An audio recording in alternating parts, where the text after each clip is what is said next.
Thomas Paine, Thomas Paine, Thomas Paine, Sam Adams, Sam Adams, Sam Adams, Benjamin Franklin, Benjamin Franklin, Benjamin Franklin. These men spoke up for what they thought was right. From their courage came such documents as the Declaration of Independence and the Constitution of the United States. From their willingness to speak what was sometimes unpopular but right, we enjoy such liberties as freedom of speech, the right to keep and bear arms, and freedom of religion. There are those who still wish to oppress our freedoms, and there are still patriots willing to stand up and defend life, liberty, and the pursuit of happiness. Men like Zeb Bell, who honor our founding fathers and what they stood for. It's now time for Zeb at the Ranch, speaking up and defending your freedoms. Brought to you by Magic Valley Les Schwab Tire Centers and all of the other great advertisers on the program. And now, Zeb Bell. In this political season, the words of Adlai Stevenson that were given in 1952 really ring true today. I quote, "I offer my opponents a bargain. If they will stop telling lies about us, I will stop telling the truth about them." I love it. Good morning, everybody. Here comes Kate Smith and God Bless America, followed by a patriot with our Pledge of Allegiance. Let's start the week off right. Morning, morning. There you have the beautiful voice of Kate Smith and God Bless America. Good morning on this Monday, August 22nd. I'm Zeb Bell, Zeb at the Ranch, with our major sponsor, your Magic Valley Les Schwab Tire Centers, all 7 locations serving you, along with some of our great advertisers like Western Way Services, always at your disposal. Call, get on the route service, 734-6969. And right now, without anything else in the way, let us get a caller with the Pledge of Allegiance. Good morning. Good morning, sir. You are the man? Yeah, I figured I'd start out the Monday for the week. All right, well, rear back and give us a good rendition. Yes, sir. I pledge allegiance to the flag of the United States of America and to the republic for which it stands, one nation, under God, indivisible, with liberty and justice for all. Good man, good man. Wheels, good to hear from you, and always nice to visit with you. Don't forget our dear friends at Cheney Flooring and Home Design. Oh, my goodness sakes, they're located at 1228 Oakley Avenue in Burley. Look for the blue door. Carpet and flooring, oh my goodness, it's all over. Kitchen construction. Talk to Kyle about individualizing and personalizing a kitchen for you. Home decor items, whatever you need to make a house a home. Man, they do a great job. Stop in or give them a call today at 678-6945. Cheney Flooring and Home Design. And right now, here's Gina with the weather. Well, welcome back to work, and today it's going to be a windy one. Plus, we are in a red flag warning. It's going to be in effect through today and tomorrow due to the wind. Now, we are looking at winds out of the west, right around 20 miles an hour for today. Humidity just at 27%, so very dry air. Partly cloudy skies is what we're looking at. High of 83, tonight low 49. Tomorrow the winds will continue at about 20 miles an hour out of the west. Still sunny, high of 78 with an overnight low of 46. Winds are going to be finally dying down as we get to Wednesday through the rest of the week. Still sunny, high of 77 with an overnight low of 47. Getting into the extended forecast, Thursday sunny and 78. And looks like for Friday, sunny and 80. Yesterday's high was 90. The overnight low was 51. That's your weather for Zeb. Oh, my goodness sakes. There you go with the lovely Gina doing that for us this morning. And a reminder that Cheney Flooring and Home Design, we've had these folks on the air, and Kyle and Whitney, I mean, man, they just exude personality, and they absolutely know everything about carpet, flooring, kitchen construction, home decor, at Cheney Flooring and Home Design, 1228 Oakley Avenue in Burley. Really nice people. Let's see. There is going to be a meeting. Let me get this over here. of the American Common Law Academy, presenting Life and Liberty with Tony Pellegrino and Lee Arthur Rice II. It's going to be Saturday, August 27th coming up, and 10 a.m. to 6 p.m. The location's going to be determined yet, and we'll have that information for you. Let me see if I have an update on that. It's going to be in Twin Falls, and I believe at the CSI Taylor building, and for more information, call 539-1920. There you go. Daryl's Cleaners. We had Kevin on the phone with us last week on Thursday, and he did a wonderful job explaining all about the restoration of older items and the cleaning of your clothes, and also how if you stop in there, you can prepay and get 10% off your bill. Wow! Daryl's Cleaners, 1223 Albion Avenue in Burley. Please stop in and see the best today at Daryl's Cleaners. Also want to remind you, excuse me, about our friends at SafeLink Internet. Wow. Technical support, they are phenomenal. And they've extended their hours of technical support. And they want to answer every call with a live person and answer every call within 3 minutes or less. They really serve you at SafeLink Internet. Call, get on the service today at 677-8000. That number again, 677-8000. Over 10,000 customers and growing. All right, calls are welcome, and we really want you to get involved today, please. We got a lot of things to cover and a lot of things to talk about, and I'm going to get rid of a little bit of I want to pay tribute to Paul and Ellen Peterson. You know, I have saved, and for the Lunch Bunchers, they know this is true, I have saved each and every cartoon that he's given me and made up about this program, and put them in a little book, and my goodness sakes, that book is not little anymore. I absolutely appreciate he's a great cartoonist. And, of course, one that I really treasure was Get Well Soon, Zeb, and it kind of showed an old cowboy, me in bed, and he says, I can't draw anything if you're not saying anything. Paul, love your cartoons. Thank you so much. Really appreciate it. Ramsey Heating and Electric, oh my goodness sakes, I got to be talking to those folks right after the program today at 2600 Overland Avenue in Burley, 678-0459, the number to call. And yes, now come on, let's be honest, we know that these warm dog days of August are soon going to be over our left shoulder. And pretty soon, we're going to jump out of bed in the morning and your toesies are going to hit the floor and you're going to go, ah! Well, the reason is maybe you don't have your heating system all ready to go for winter. Well, check it out. Give them a call, Ramsey Heating and Electric at 678-0459. And they're open 7:30 to 5, Monday through Friday, serving you at Ramsey Heating and Electric. Wonderful people. One more quick note before we get started this morning. I also want to say thank you, as I just tipped over all my cards. Thank you very much, Zeb. That was really handy. I want to say thank you very much to Denny's Restaurant. Now, we are, underline this, are going to be at Denny's Restaurant this Thursday, the 25th, and we're going to have our lunch bunch. We did not have a lunch bunch last month due to the fact of my surgery, and we are going to have a ripping good one this month in August. So please, please, please come to lunch bunch at 11:30 on Thursday at Denny's Restaurant, 611 Overland and Burley. Oh, the menu items and choices and the nice people headed up by Thomas and Terry and the crew.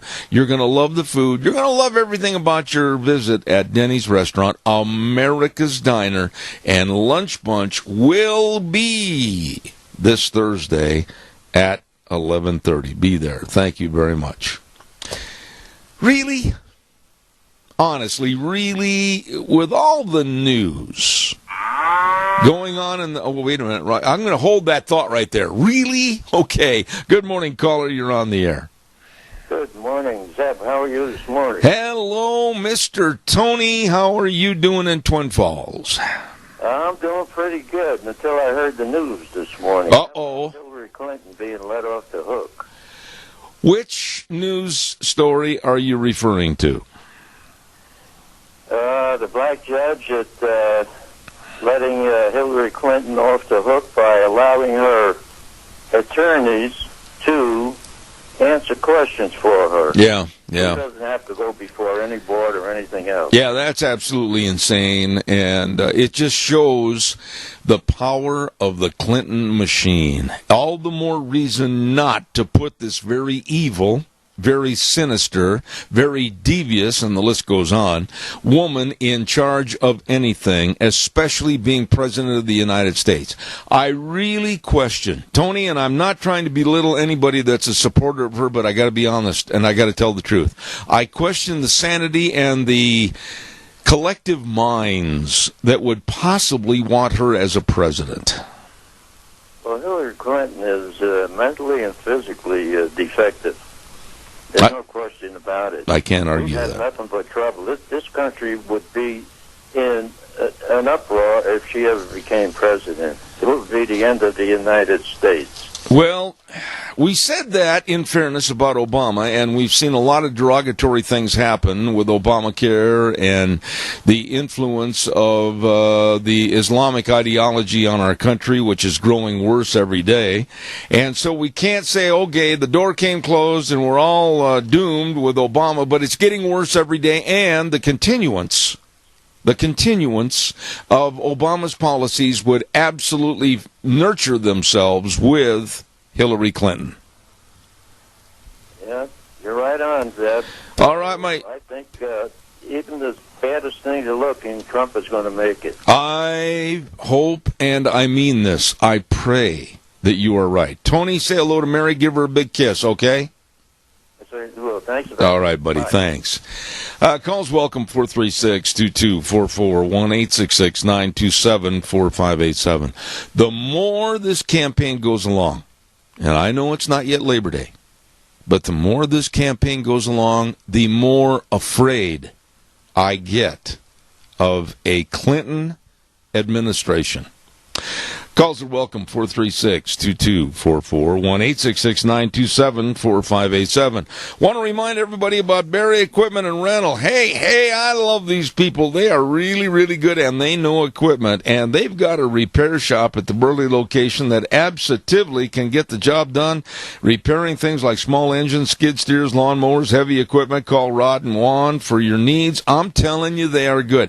And they have all the equipment you need to get the job done right, whether you want to rent it or whether you want to own it. They've got 3 locations, South Lincoln and Jerome, Addison Avenue West in Twin Falls, and, of course, what a great location at 159 West Highway 30 in Burley. Barry Equipment and Rental. I'm not kidding you, folks. They know their stuff. They have the equipment to get the job done right. Absolutely. I started to say a few moments ago, and I want your opinion on this, but I'm just really kind of getting lower and lower with disdain against the Times News. Really, the front page of the paper this morning, with all the news in the Valley, all the news in the state of Idaho, all the news in the nation and the world that should be very much reported on and explained, they run a front page story on disc golf popularity. Disc golf. Now, I'm really going to hammer them this morning a little bit because I don't believe in what happened last week. And I want to say thanks to old Clark that's listening this morning that brought this to my attention. I did not see it because I was not home, and when this came out that morning, I did not catch it in the paper. But on the front page of the paper the other day, they had, "Welcome to Kindergarten." And they had a picture of 3 students with their left hand over their heart. Left hand over their heart. And a lot of people went, "What? What's going on here?" And rightfully so. Kindergartners need to be taught and stopped immediately if they're not doing something correct. And it has to be corrected, as all of us when we were youngsters, to go down the right way, the right path, and do things correctly. Well, Matt Christensen of the Times News, the editor, doesn't think so. He says, these are kindergartners learning the pledge for the first time. Cut them some slack. You know, it's not that mad at all. But the liberalized thought of cut them some slack, no. The teacher should have stopped and said, students, I want to make sure you have your right hand over your heart. And then she should have visually looked and said, very good, now let's give the Pledge of Allegiance. But to be slacking in the duty, I think was very poor on the teacher's part. I really don't care if somebody's offended by that, but that's what a teacher is for. And for Matt Christensen and the Times News to come out and say, cut them some slack, there are a lot of things going on in the world deserving of outrage. No. We want to have a citizenry that pays attention to the right in this country. Our Constitution, its values, how to stand up and correctly say the Pledge of Allegiance. Certainly not blaming these children. I blame the teacher. And I blame Matt Christensen at the Times News for not being cognizant and aware that there is a right way and a wrong way to do things. Calls welcome, 436-2244, 1-866-927-4587. Give me a call. Let me know your thoughts. Come on, it's Monday. Beautiful day outside. Well, at least until the wind starts. Don't forget Burley Physical Therapy and Rehabilitation, 1263 Bennett Avenue, Suite 2 in Burley. And I'm going to give you the number right now so you can write it down and call them, make an appointment, and help you get back to being and feeling like yourself. Oh, my, yes. 678-1191. 678-1191. You call, make an appointment. Super nice, friendly people. Nick Greenwell, physical therapist, and all the physical therapists there serving you at Burley Physical Therapy and Rehabilitation. The best. You give them a call today, 678-1191. Well, good morning, caller. How are you? Hi, Zeb. I'm okay. Did you happen to notice how many of our athletes did not put their hands over their hearts when they received the gold medal? Yes, I did. I thought that was so disrespectful. Now, I am going to say, and correct me if I'm wrong, please. I'm worthy of correction here. But I'm going to say that I was absolutely ecstatic over the attitude and the actions of respect from the men's basketball team yesterday when they got the gold medal. I saw a personality to Carmelo Anthony that I've never thought he possessed. I saw a unification of America. I saw a blessing that he plays for an American team. The verbiage that he said, it almost brought me to tears like it did him. So there was a pro and a con on that story. Wouldn't you agree? I didn't get to see that. I was in church.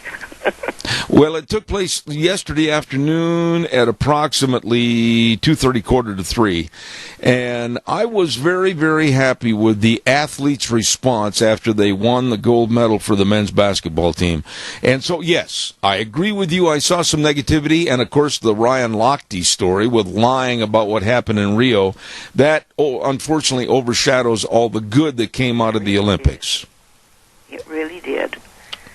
Well, but I just couldn't get over the disrespect that I felt they were showing our country when they didn't respect the flag the way they should have. Well, I can't argue with you because we've seen it way, way too many times. And it's happening more all the time, like you say. Yeah. The teachers aren't teaching the kids, and neither are the parents. Well, you know, one thing that bothers me, now that you mention it, my dear lady, one thing that has always bothered me is I can vividly remember when I was in high school sports, our coaches, when the national anthem was played, you didn't rock back and forth. You didn't take something and have it in your hands and start moving around and everything. You stood and looked at the flag. And of our coaches, boy, I mean to tell you, you did not move. And today there are many, many that show their disrespect and I think boredom with the playing of the national anthem. I agree with you. Thank you for your call. You bet. All right, God bless. Caller, I'll be right there. Don't go away, I promise. I'm a hurrying. Be just a minute. Don't forget Minnecasia Sales. Oh, my. They bring you Dr. History on Tuesdays at 10:06, 1321 East Main Street in Burley. Hello, Zach. How you doing, buddy? There is one of the nicest people you'll ever meet. Please stop in and say, are you one of the nice people? Yes, he is. Zach over there at Minnecasia Sales. All the lumber you need. They've got different lumber packages if you're doing a little remodeling and kind of spicing up the home a little bit for this winter. Oh, my goodness. They got all the shingles. They've got all the upgrade of the windows with the western windows. What are you waiting for? Stop in and see them today. Minnecasia Sales, 1321 East Main Street in Burley, bringing you Dr. History. Good morning. How are you? Good morning, Zeb. Well, Kilt Man, what in the world are you doing on the telephone? Talking real quick before I lose you. Okay. Hey, the one thing is these kids need to take into effect. I saw an interview with that sprinter from another country that took a 100-meter. Yeah. That he paused, he stopped the interview, turned around, and gave respect while the national anthem for the United States was being played before he finished his interview. Yep. I know what you're. Our kids need to take. They need to take a note from that. Yeah. Well, there's so much, and George Mass and Donna Mass and his grandson and Kelly Anthon, Senator Kelly Anthon, are doing their best to try to instill back into the school systems in the state of Idaho respect for our Constitution and a respect for our flag. And I'll tell you what, the way things have gone lately, we've got a long road to hoe. Well, and the thing is, we got to start with them young, like you were talking about those kindergartners. They need to know at this point. They need to learn through that first initial elementary school. And at that point, we may lose them after that, but we got to teach them now. You know, there is nothing wrong with stopping a Pledge of Allegiance when you're in kindergarten and say, wait a minute, children, you got to put your right hand over your heart. Now, some of the kids might not know their right from their left, but that's where it needs to be taught, and it shouldn't be allowed to continue. Now, I'm not going to give any grace to this whatsoever. I think Matt Christensen was wrong at the Times News by saying cut him some slack. No, they have to learn correctly. Well, that's why we got teachers. And I'm not saying anything about, wrong about teachers and stuff like that. We've got a lot of great teachers that really care. Yep. But they also got to admit we've got teachers that don't care, and we've got to change it. I agree with you. Now, listen here, buddy. You drive carefully, and thank you to you and your lovely wife, Lori. What a great picnic atmosphere last night. Thank you. Appreciate it. Well, it was great spending time with you and your bride. Well, and you are... We'll talk to you later. You are the Chef Boyar Kilt Man. See you, bud. All right, take care. What a nice dinner we had last night with those folks. And boy, does he put up some mean ribs on the old smoker. They were great. Calls welcome, 436-2244, 1-866-927-4587. Mount Harrison Audiology and Hearing Aids. Hello, Christine Pickup, Doctor of Audiology. How are you this morning? The only locally owned and independent hearing healthcare practice in all of southern Idaho. You know, when it comes to hearing, I'm shocked and amazed as to what this lady knows. I mean, she knows everything from sound systems to hearing aids, and she knows everything about what might affect your hearing and how it can be corrected. I am not kidding you. This lady is absolutely amazing at Mount Harrison Audiology and Hearing Aids, right across from the Minidoka Hospital Emergency Room. Number to call for an appointment, 312-0957, 312-0957. You know what I'm going to do right now? Here's what I'm going to do. I'm going to give away a dozen cookies to Sophie's Chatterbox, 530 East Street in Rupert, to a first-time winner. Got to play by the rules, folks. Come on now. And here's the question for today. To go to Sophie's Chatterbox and let them know when you're coming and then pick up your cookies. This is an easy one. Very easy. Name two outlaws in the Old West that had kid in their nickname? That's an easy one. Name 2 outlaws in the Old West that had kid in their nicknames. First person to call, 436-2244, 1-866-927-4587, with the right answer, or with the answer that has the outlaws' names with the last name Kid in their nicknames, gets the cookies from Sophie's Chatterbox. Delicious bakery, delicious restaurant at 530 East Street in Rupert. Come on, give me a call. Hurry! Got to get on with things. Give me a call. Name 2 outlaws in the Old West that had kid in their nicknames. All right, caller, good morning. You're on the air. Go ahead. Oh, I think one of them was Billy the Kid, but I can't think of the other one. Well, if you couldn't think of the other one, what'd you call for? I don't know. Oh, okay. All right, sir. Thank you for half an answer. Okay. Okay. I love that. I can think of this one, but I can't think of the other one. All right, give me a call. Come on. 436-2244, 1-866-927-4587. Name, this should be so easy. Name 2 outlaws in the Old West that had kid in their nickname. You just heard one. All you got to do is come up with another one. There was actually more than that. But give me a jingle real fast. I want to give away the cookies. 12 cookies. Good morning, caller. You're on the air. Hi, Zeb. This is Billy. We come up with Billy the Kid and the Sundance Kid. Well, Millie, my goodness sakes, how in the world are you? Just fine. How would you like to have 12 delicious cookies from Sophie's Chatterbox? All you have to do is call over there and let them know when you're coming, because your answer of the 2 most obvious, Billy the Kid and the Sundance Kid, is 100% correct. And you go over to that old curmudgeon you live with and tell him he did a good job in figuring out the answer. Okay, I'll tell him. Okay. God bless you. Have a good day. Thank you. You have a good day, too. Oh, I love that lady. She is such a nice lady. Millie Mussman, and over in the Eden-Hazleton area, and it was Billy the Kid and the Sundance Kid, the 2 most obvious, and I can see her husband sitting there at the coffee table going, well, we won that one, didn't we, Millie? All right. Good morning to everybody. Give us a call, 436-2244, 1-866-927-4587. I saw the most scary and chilling and very telling interview on the television the other night that leads me to be more concerned about the younger generation, especially in the metropolitan areas, than ever before. Ever before. They were conducting an on-the-street, man-on-the-street type question in regards to guns, gun control, and the taking of our guns.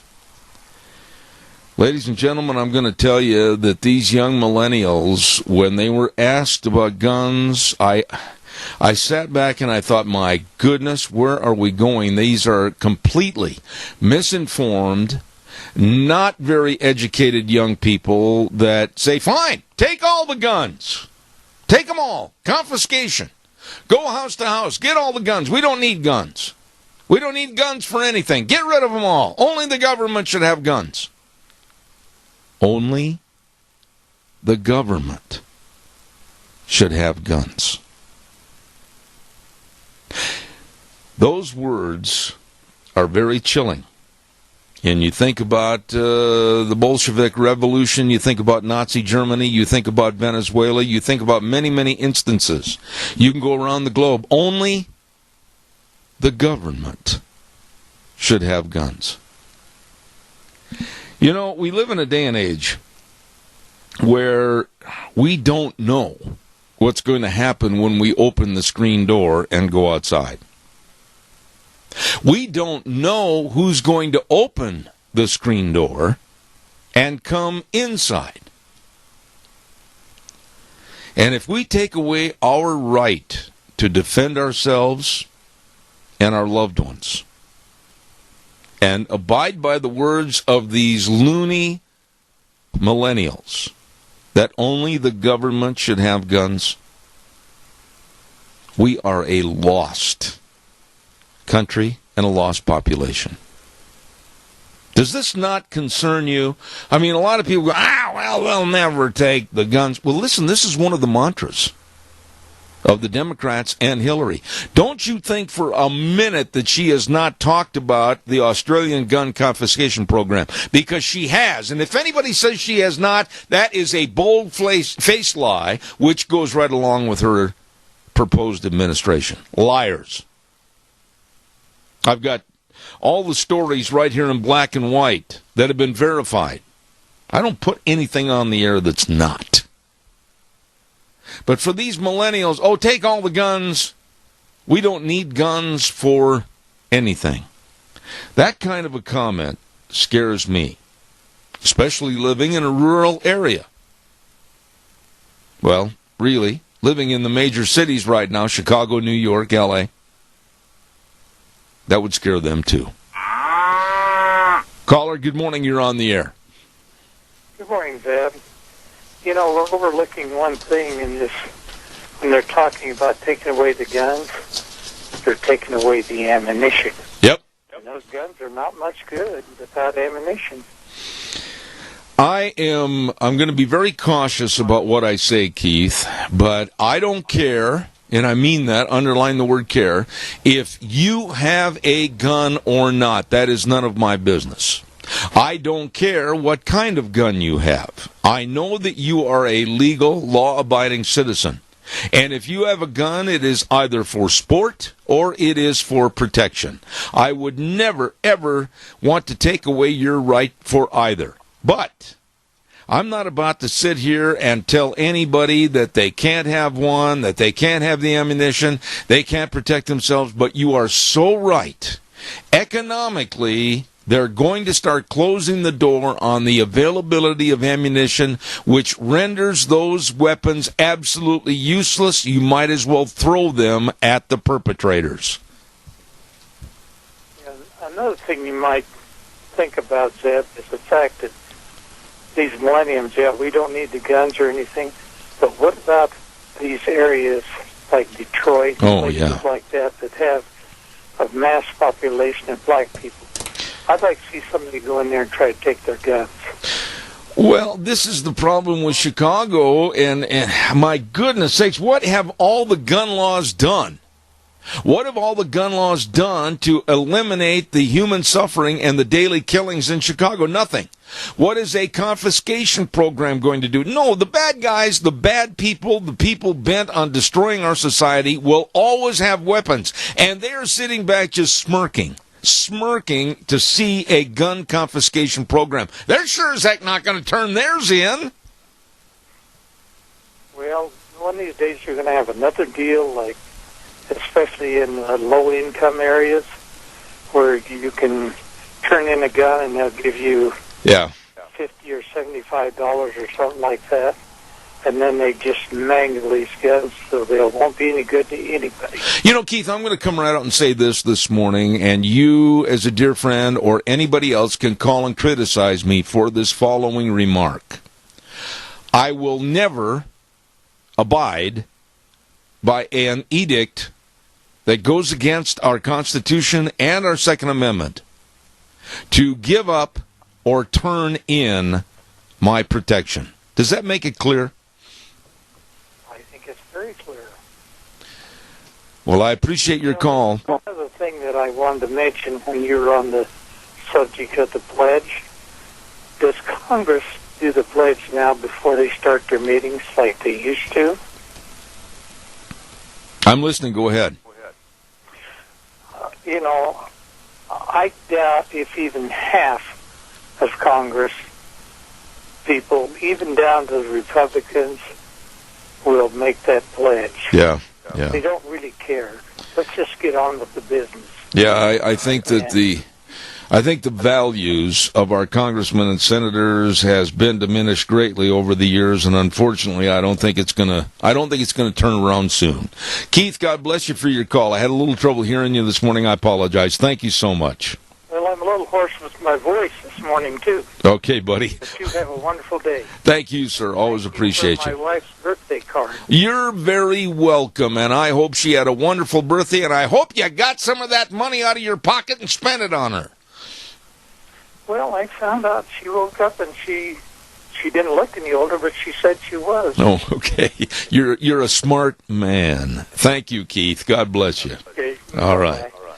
You want to hear something that I find absolutely scary? I mean, this just blows my mind as to how blind and honestly disoriented we are as a nation right now.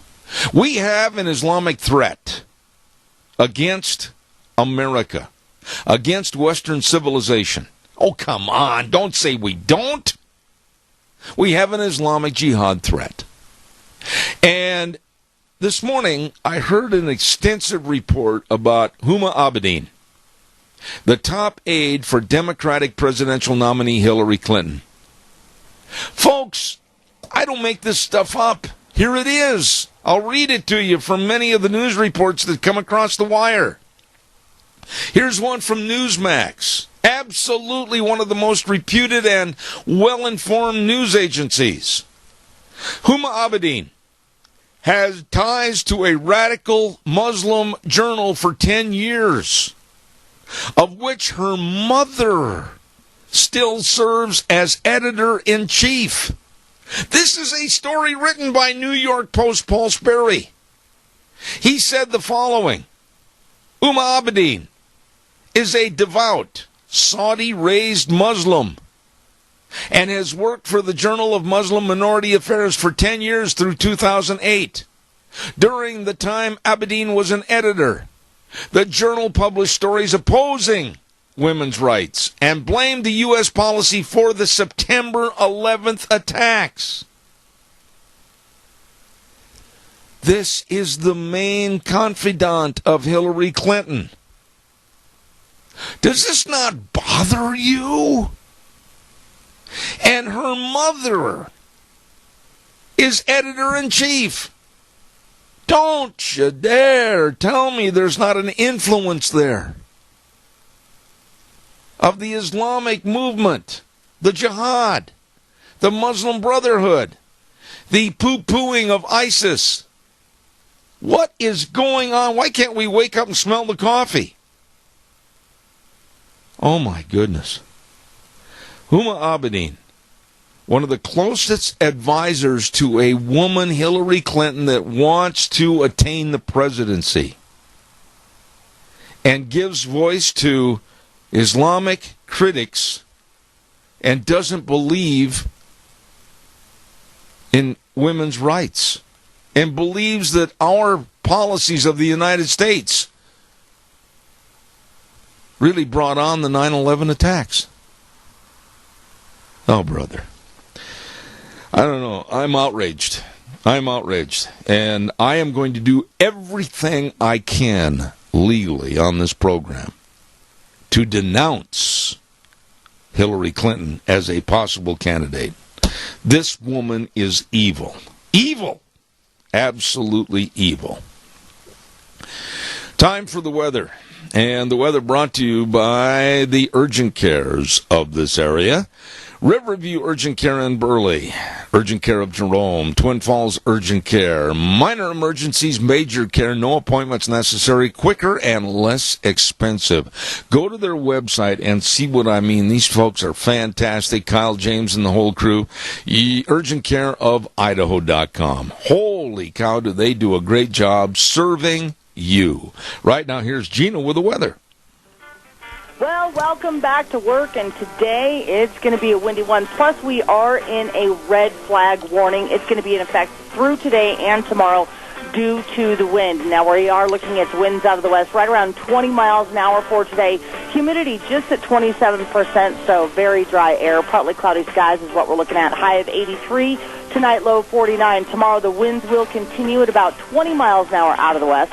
Still sunny, high of 78 with an overnight low of 46. Winds are going to be finally dying down as we get to Wednesday through the rest of the week. Still sunny, high of 77 with an overnight low of 47. Getting into the extended forecast, Thursday, sunny and 78. Looks like for Friday, sunny and 80. Yesterday's high was 90. The overnight low was 51. That's your weather for Zebedee. Oh, my goodness. It's a great weather forecast, except for the wind. Whoosh, there goes your resistor. Don't forget our friends at the Urgent Cares. My goodness. Riverview Urgent Care, 382 North Overland and Burley. Twin Falls Urgent Care, 2392 Addison Avenue East in Twin Falls. And Jerome Urgent Care, 133 West Avenue A in Jerome. Yes, it is true. Minor emergencies. Major care. Stop in and see them today. Calls are welcome, 436-2244, 1-866-927-4587. Another news story, and this just absolutely shows, without any doubt, how heinous the Islamic Jihad is. How absolutely destitute of any human feeling they are. A 12-year-old boy goes into a wedding area in Turkey and blows himself up. 51 people died. Over 70 were injured. What kind of vermin, in the name of their so-called religion, would kill children? This is absolutely, it's so appalling to me, I just absolutely don't even know what to say. My heart is just absolutely broken, thinking that people could be that low, that they would use children. A 12-year-old boy strapped on the bomb and went in and killed. And you know what? Out of that wedding party, there were like, I believe, 14 or 15 that were also children that died, including the groom of the wedding, and so many more. This is absolutely insane. 12-year-old boy recruited by ISIS to strap on something that would not only take his life, but the lives of so many more and ruin the lives of others. It's absolutely insane.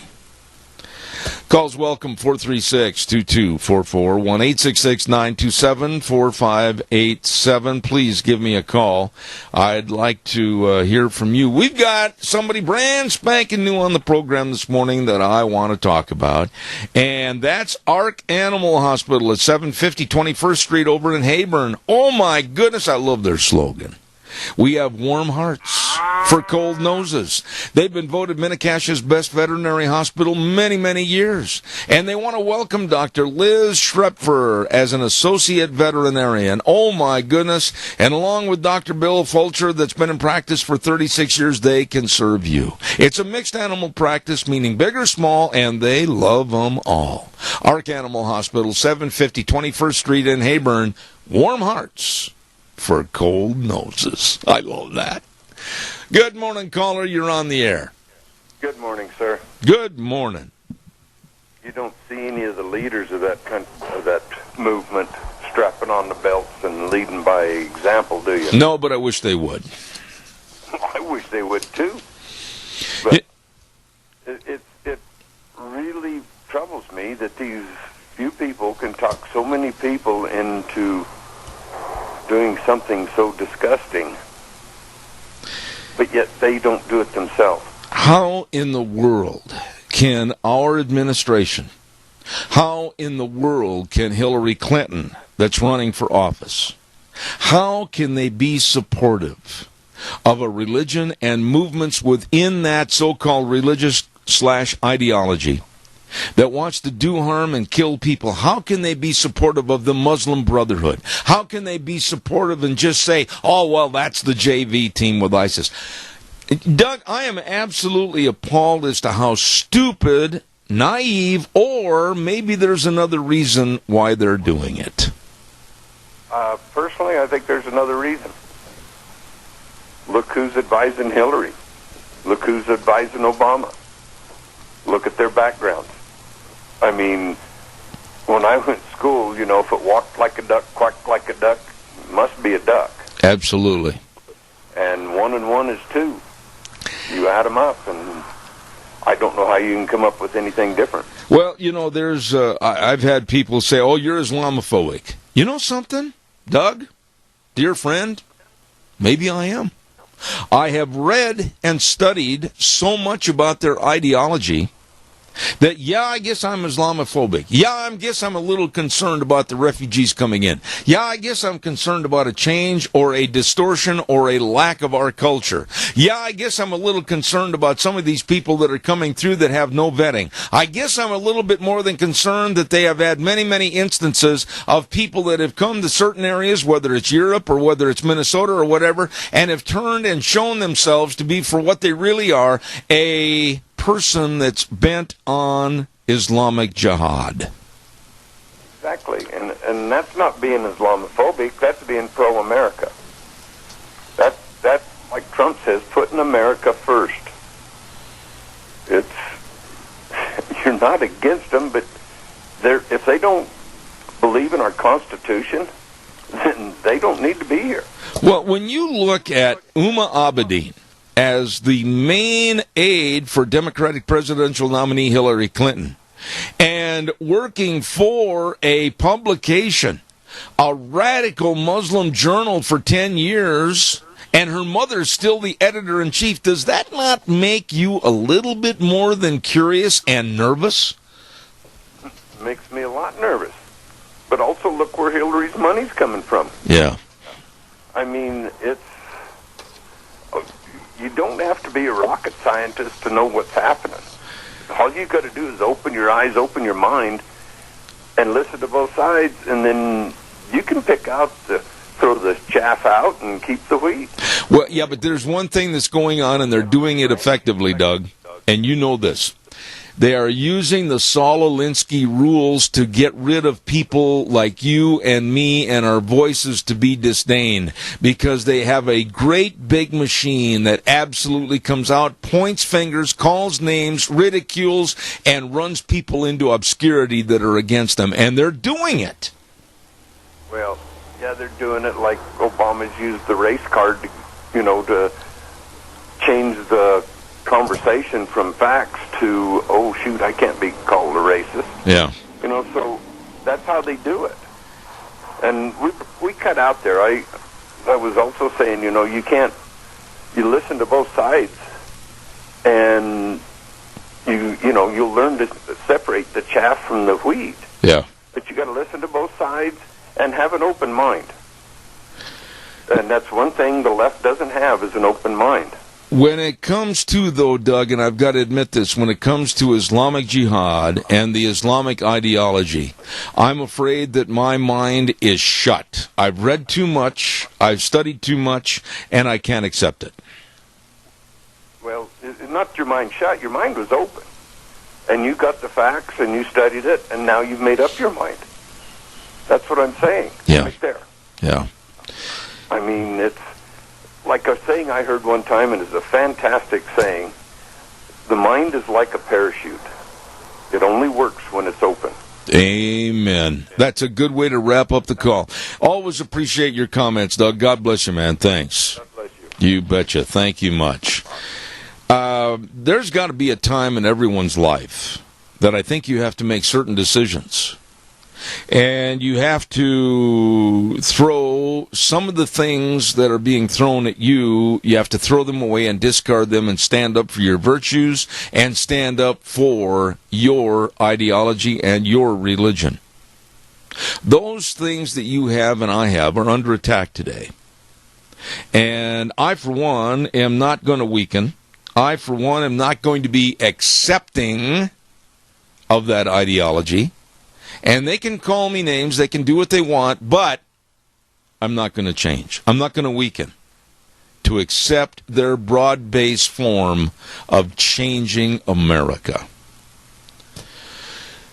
Okay, don't forget our major sponsor, your Magic Valley Les Schwab Tire Centers. It's summer travel time, and there's still summer left. I mean, my goodness, if you're going to go someplace over Labor Day, be sure and check on new tires for your car, your pickup, your SUV, your camp trailer, horse trailer, whatever. Oh, my goodness. Do I know where all the tires are? I certainly do. Your Magic Valley Les Schwab Tire Centers. Don't forget also that they are the best in brake service. Absolutely the best in brake service serving you. They've got professionally trained technicians that know brakes and front end alignments and shocks and struts and batteries. Everything right there at your Magic Valley Les Schwab Tire Centers. Lane and Rupert, Dave on Blue Lakes and Twin, Mike and Buell, Mike and Jerome, the Twist family and Paul, Daniel on Pole Line in Twin Falls, and Randy on Overland in Burley. The best. Your Magic Valley Les Schwab Tire Centers.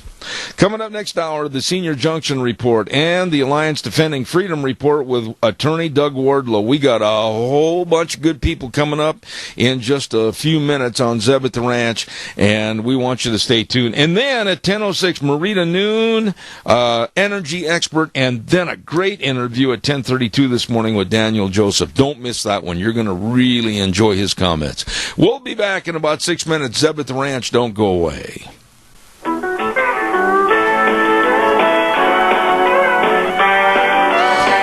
Here we go, hour number 2, Zeb at the Ranch. I'm Zeb Bell with our major sponsor, your Magic Valley Les Schwab Tire Centers, all 7 locations serving you.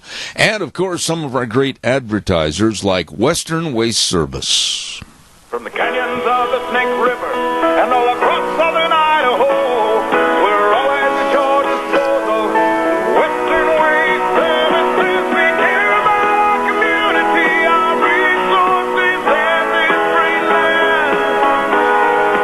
Western Waste Services is lending a hand, always at your disposal. Western Waste Services. Oh my goodness, locally owned and operated. We got to get Kelly back on the phone with us here one of these days with Western Waste Services, always at your disposal, and talk about the many, many things that they do to serve you. I want to brag about their route pickup of the garbage. I mean, they're so reliable. I mean, man, these people are good. They're friendly. They're courteous. They're very conscientious. What more can you ask for? Locally owned and operated, getting rid of your garbage with the slogan, always at your disposal. And it's really true. Call them, 734-6969. Western Waste Services, serving you. Absolutely. While we have just a minute, I also want to say a big thank you to Hanson Mortuary. My goodness, they have been on our program for a long, long time. And they have made it very easy for you to obtain information about pre-planning of services. And they've got a planned guide for you to come in and pick up. And it tells you and lays out very specifically what needs to be done in a very short period of time. Please, I urge you, Hanson Mortuary at 710 6th Street in Rupert, with our dear friend Joel Heward and his family and his staff, and always serving you with the highest ethical standards with unquestioned integrity. Hanson Mortuary, 710 6th Street in Rupert. Well, lo and behold, let us now go over to the Senior Junction on Overland. And the director of the Senior Junction, here's Catherine. Good morning, Catherine. How are you? Good morning, Zeb. We're doing great.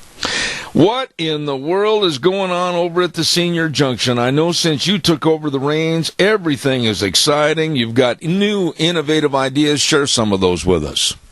Well, we have upcoming is our grand reopening September 17th, and that's going to be a free breakfast to all of the community. We want everyone to come out and share our special day with us and enjoy a free breakfast.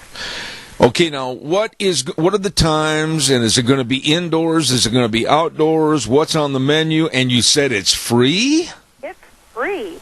It's going to be biscuits and gravy, scrambled eggs, bacon, pancakes, and hash browns, orange juice, and milk.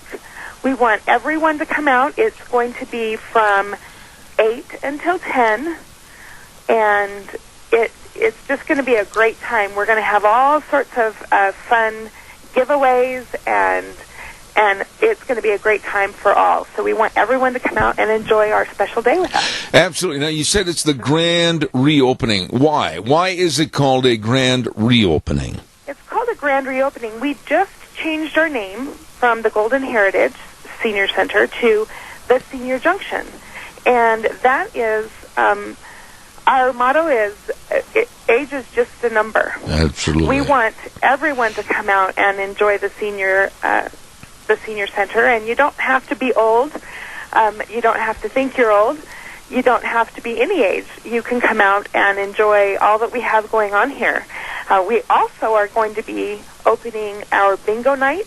It will be September 1st, and every Thursday night, the doors will open at 4. We'll start selling our games at 5, and our bingo will be called at 6 o'clock. It's going to be a lot of fun, and we've got some great things going on, so I'm really excited about that. You know, I will say this, Catherine, and you and I have talked about this before, so it's not new to bring this up on the program, but I don't know why, and I guess now because I am what could be called a senior citizen, I don't know why people look at age or look at various people that are really involved in the community, really involved in their work. They don't want to retire. They want to keep on going. But all of a sudden there's a stigma. Oh, well, he's just an old fogey. We got to get rid of him. Why? People are still very productive, and they do a lot for the community. They do. And, 10,000 Americans turn age 65 each year. Wow. 10,000 of us. And here at the Senior Junction, we don't want becoming older to be a stigma. We are all seasoned. We're seasoned people. So we want to have everyone come out and have a good time. We don't want you to think of getting old as being, something bad. It is, we've worked hard for our experiences and our skills and the talents that we have, and we want to share those with everyone. Now this breakfast, you say it's free. My goodness sakes. And for everybody to get involved. I mean, whether they're teenagers, whether they're octogenarians, whether they're grandpas, grandmas, moms, dads, everybody be there and support this grand reopening. That is what we are asking, and we also want to thank our sponsor for this breakfast, Stokes Farm Fresh Market. They have been wonderful supporters of the Senior Junction, and we're really excited to have them partner with us. Now, you be sure and remember to do this today. Send me the information on this so I can keep plugging it on the air. Absolutely. I can get that right over to you. Yeah, right away. And I just absolutely want to compliment you and others there at the Senior Junction. You're doing really, I would call it a renovation. You're rebuilding everything and making it better. Yeah, we're refreshing our image. We really want to reach out and have everyone be involved and like some of the new stuff that we're doing. So come out and see us. Now, what about open every day for lunch from 12 to 1, and everyone is welcome. You don't have to be a senior to come enjoy a great cooked meal. Our cooks and staff are wonderful. Absolutely. What about the board of directors? I mean, is that a resurgence of interest and new people getting involved? Yes. Actually, we have two new members on the board, and we are so excited about that. And if anyone else is interested in becoming a part of the volunteer program or on the board of directors, come see me at the Senior Junction 2421 Overland in Burley, and we will get you involved. You don't have to be on the board to be a volunteer. You can volunteer at any level. All right. We would enjoy that. Catherine, let's recap. September 17th, and that is, of course, on a Saturday, correct? It is on a Saturday. Okay. 8 a.m. is when we'll start serving breakfast, and like I said, it's going to be delicious. Well, every meal there is, and I certainly appreciate you coming on the air this morning. Thank you, and I know you've got another great voice that gets on occasionally and helps us, and that's Dennis Babbitt. A lot of nice people over there. Yeah, we enjoy all of our people here. Well, I want to wish you a very good day. Send me that information. We'll keep plugging away at it, and God bless you. Have a wonderful day. You too. Bye-bye. All right. Catherine over at the Senior Junction in Burley at 2421 Overland, and they have made some outstanding changes. I like the vibrations. I like the youthful, if you will, attitude. Well, yeah, we're getting a little gray. Who cares? We feel good, and we want to keep on living and doing things and be involved in things. I got to tell you, before I take a commercial break here, and I welcome phone calls, that yours truly, I've never felt this good in the last 4.5 years. I'm serious. I absolutely feel phenomenal. I am healing up so well from that surgery. And things that used to really hurt in my knee, I know I'm kind of the bionic cowboy.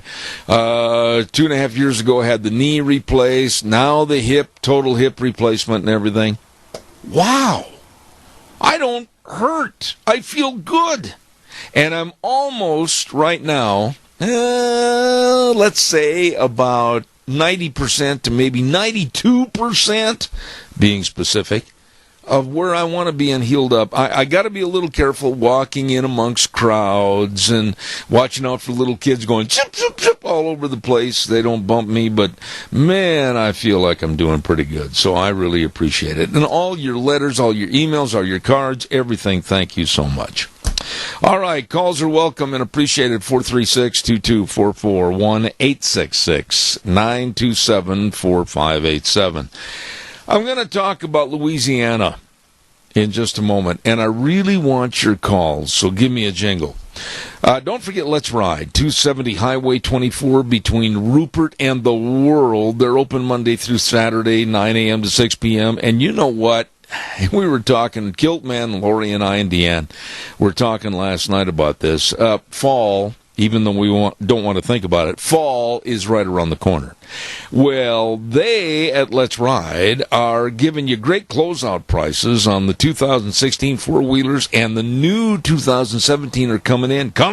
Oh, my goodness. You better get over there and save on the money for the 16 four-wheelers still right there, and the side-by-sides. Well, get in there, check out all the accessories, and by the way, they've got a phenomenal service department. Really good, knowledgeable people serving you at Let's Ride. 270 Highway 24 between Rupert and the World, where the fun is sold. Absolutely.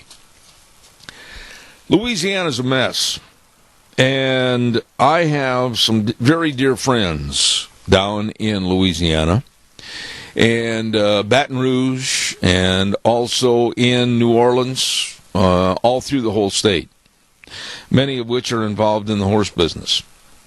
And the flooding is absolutely atrocious. More rain is coming. They're predicting more extremely wet weather. I mean, homes are underwater, vehicles are lost, livestock, they're having trouble getting it moved out of the area. It's absolutely a mess. Where's Obama? Where's President Obama? Has somebody seen him? Anybody seen Obama? Oh, yes. There's sightings of Obama up by Martha's Vineyard on the golf course. Instead of going to New Orleans and basically showing support for the people in New Orleans and showing that we, as a nation, care, he's got a pitching wedge and he's getting out of a sand trap.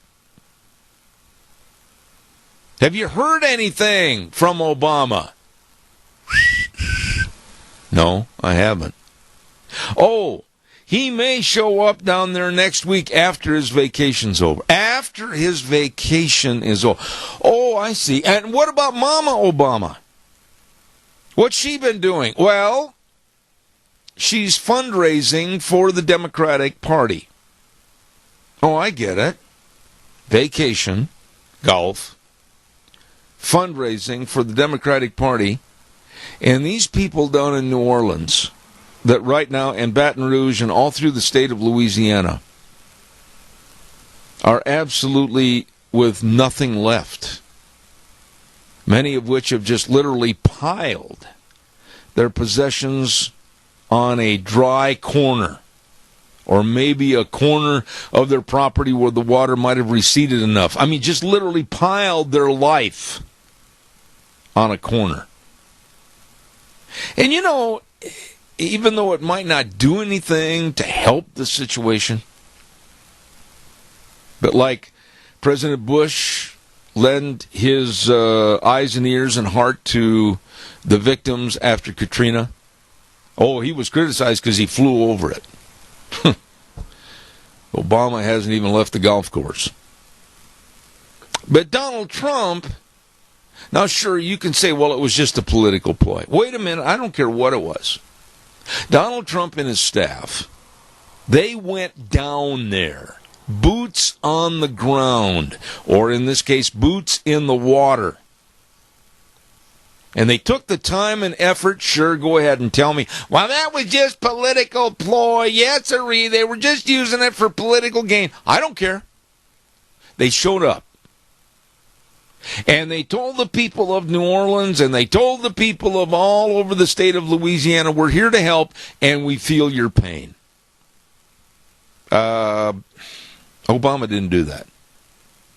Obama was probably saying a curse word trying to get out of a sand trap that he'd hit the ball 20 times. He hasn't done a thing.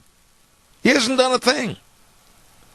And even some of Hollywood, like Kirstie Alley, remember her from Cheers, the television series? Whoo! She's had enough. She doesn't want anything to do with Obama, and she really blasted him. Now, he has, in his administration, 150 days left. And you would think that, here's what I would have done. Seriously, whether you're Republican, Independent, Democrat, it doesn't make any difference. The minute that suffering had started in New Orleans and along the river and with all the flooding and everything, I would have dropped everything and taken my hierarchy down there to let them know we are here as the United States to be there to help. But yet, I guess he's content showing himself in the news wearing a pair of khaki shorts with his scrawny chicken legs, trying to hit out of a sand trap. It's disgusting to me. What are your thoughts? Give me a call, 436-2244, 1-866-927-4587. Come on, give me a call. Don't forget Cameron Siemens Insurance, Highway 24 in Rupert. All your life insurance, all your health insurance, all your retirement planning, employee benefits.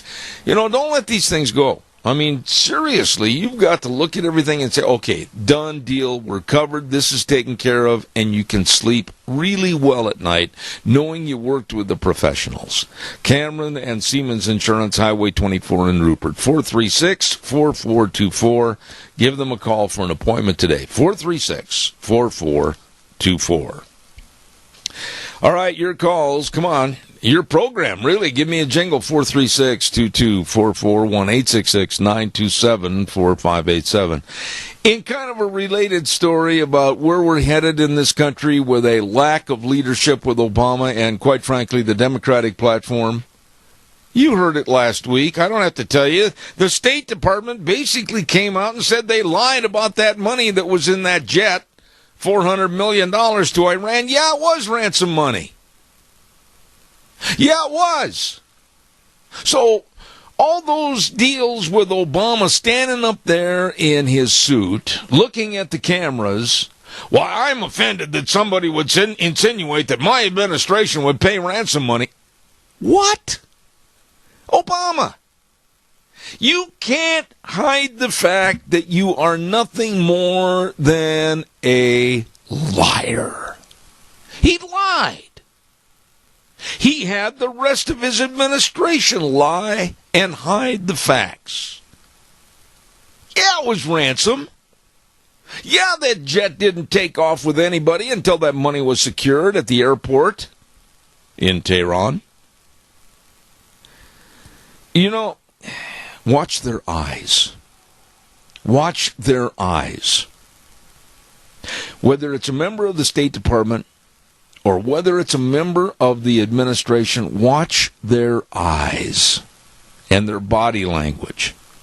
When they stand up there and they tell us completely the opposite of the word truth. Calls are welcome, 436-2244, 1-866-927-4587. Oh, another little note real quick. The Zika virus, this is insane. Mosquitoes that are spreading the Zika virus to pregnant women in Miami, Florida, and they're now going to have to assume that it's going to be spread much further and that the mosquitoes are going to be going in a wider range, carrying this virus, and absolute mayhem. You know, I come down to the fact that why, and they're handing out bug spray. They're handing out off to people that live in this area. Here, go fight this. Oh, my. You know what? And I dare somebody to call me up and tell me that DDT did all the horrendous things that people purported it to do years ago. It didn't. It didn't, and you can't prove it. I honestly think in order to wipe out, and they should have done it a long time ago with the West Nile virus here in this country. Now they've got the Zika virus. And it's going to spread just as sure as my name is Zeb Bell. Let's get in there and kill the doggone mosquitoes and do a job on eradicating the Zika virus before it becomes as big in this country as the West Nile virus and causes much more hardship and sorrow. It's going to take some leadership. It's going to take a spit in the eye to the environmentalists. It's going to take somebody that's got the backbone to say, wait a minute, this is garbage. We've got to get rid of this virus and the spread of the virus by the mosquitoes. Let's kill the mosquitoes. Bam, end of story. Your thoughts? 436-2244, 1-866-927-4587. I'd sure appreciate hearing from you. We are almost into football season with high school, college, and then in a couple of weeks, as a matter of fact, the pros are going to start up. And as we speak, we are making preparations for possibly getting another great big weekly question on the air that you may, if you're the winner, win a breakfast. And we're going to tell you all the details about who's sponsoring it, what you have to do, and how you can win. So don't forget, football season is back, and we're looking forward to more involvement with our sponsors for the high school ranks right here in the Magic Valley. All right, calls welcome, 436-2244, 1-866-927-4587. Quick note, and I said this last week a couple of times, and I want to say it again. I am absolutely blessed with people that have helped this program. Along with my lovely wife, Deanne, I could not put this program on every day if it wasn't for her and not for Wheels, and our thanks to Gina and a lot of people. But there's also another gentleman that I want to get involved in the thank yous, and that's, of course, great author and book writer, and that's Gary Shoresman over there in the Rupert area. Gary, of course, has written numerous books, all of which can be obtained at the bookstore over in Rupert. And he has blessed me with the ownership of those books. He's given me copies of all of his books, and they are phenomenal. This man is absolutely number one in organization and getting everything laid down in chronological order. He's phenomenal. And he is the one that's helping me with my book. As a matter of fact, we're going to have a meeting here at my office at about 11:30 today. We're going to have old John Ellis, the guru of the computer, and Gary, and we got a team of people that's helping me finish my book. Yes, I am finishing it, and it's going to be a lot bigger than I anticipated. Gary has given me some phenomenal ideas to finish this book, and oh boy, yours truly. I'm hopefully, and I'm going to say this on the air now, and you'll probably come back and say something to me in a couple of months. I'm looking at Christmas time to have this book finished, and I can sit back and fold my hands over my little large tummy and say, little large, that's an oxymoron, my large tummy, and say, it's done. I did it. And we've got some super good people helping us. Calls welcome, 436-2244, 1-866-927-4587. I am blessed to have on this program a lot of the great lawyers and attorneys with the Alliance Defending Freedom. And I look forward every week to visiting with them. And I think this is the first time that I've had this gentleman on my program. And we're going to say good morning right now to Doug Wardlow with the Alliance Defending Freedom. Doug, good morning. This is the first time on my program? He is unavailable, sir. What do you mean unavailable? Well, I called the main number, the 1-480-44-0020. I got the secretary. She tried transferring me to him, and I got his voicemail. And then I tried the 388-8190, and... No, 8191.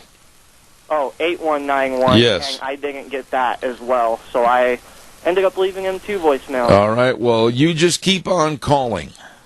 Yes, sir. All right, keep on calling. Do not weaken. Be persistent. And I'll have Deanne, as she's walking through the door, so efficient, I'll have her call the main office, and we will find him. Okay? Will do. All right, buddy, thanks. Keep trying. Persevere. Always in the face of adversity. Persevere. There you go. Calls are welcome. Come on, more so now than ever. Give me a jingle, 436-2244, 1-866-927-4587. Persevere. Oh, boy. You know, there was a letter. Yes, sir. He actually called in. Oh, he did? Yes, sir. Well, good for him. Deanne called in. We normally call our guests, but he called in, and so we're very appreciative of that. Doug Wardlow, how are you this morning? I'm doing well. Thank you very much. How are you doing? We got scared that you were not available here a few moments ago. Doug, is this the first time that you've been on my program? I believe it is.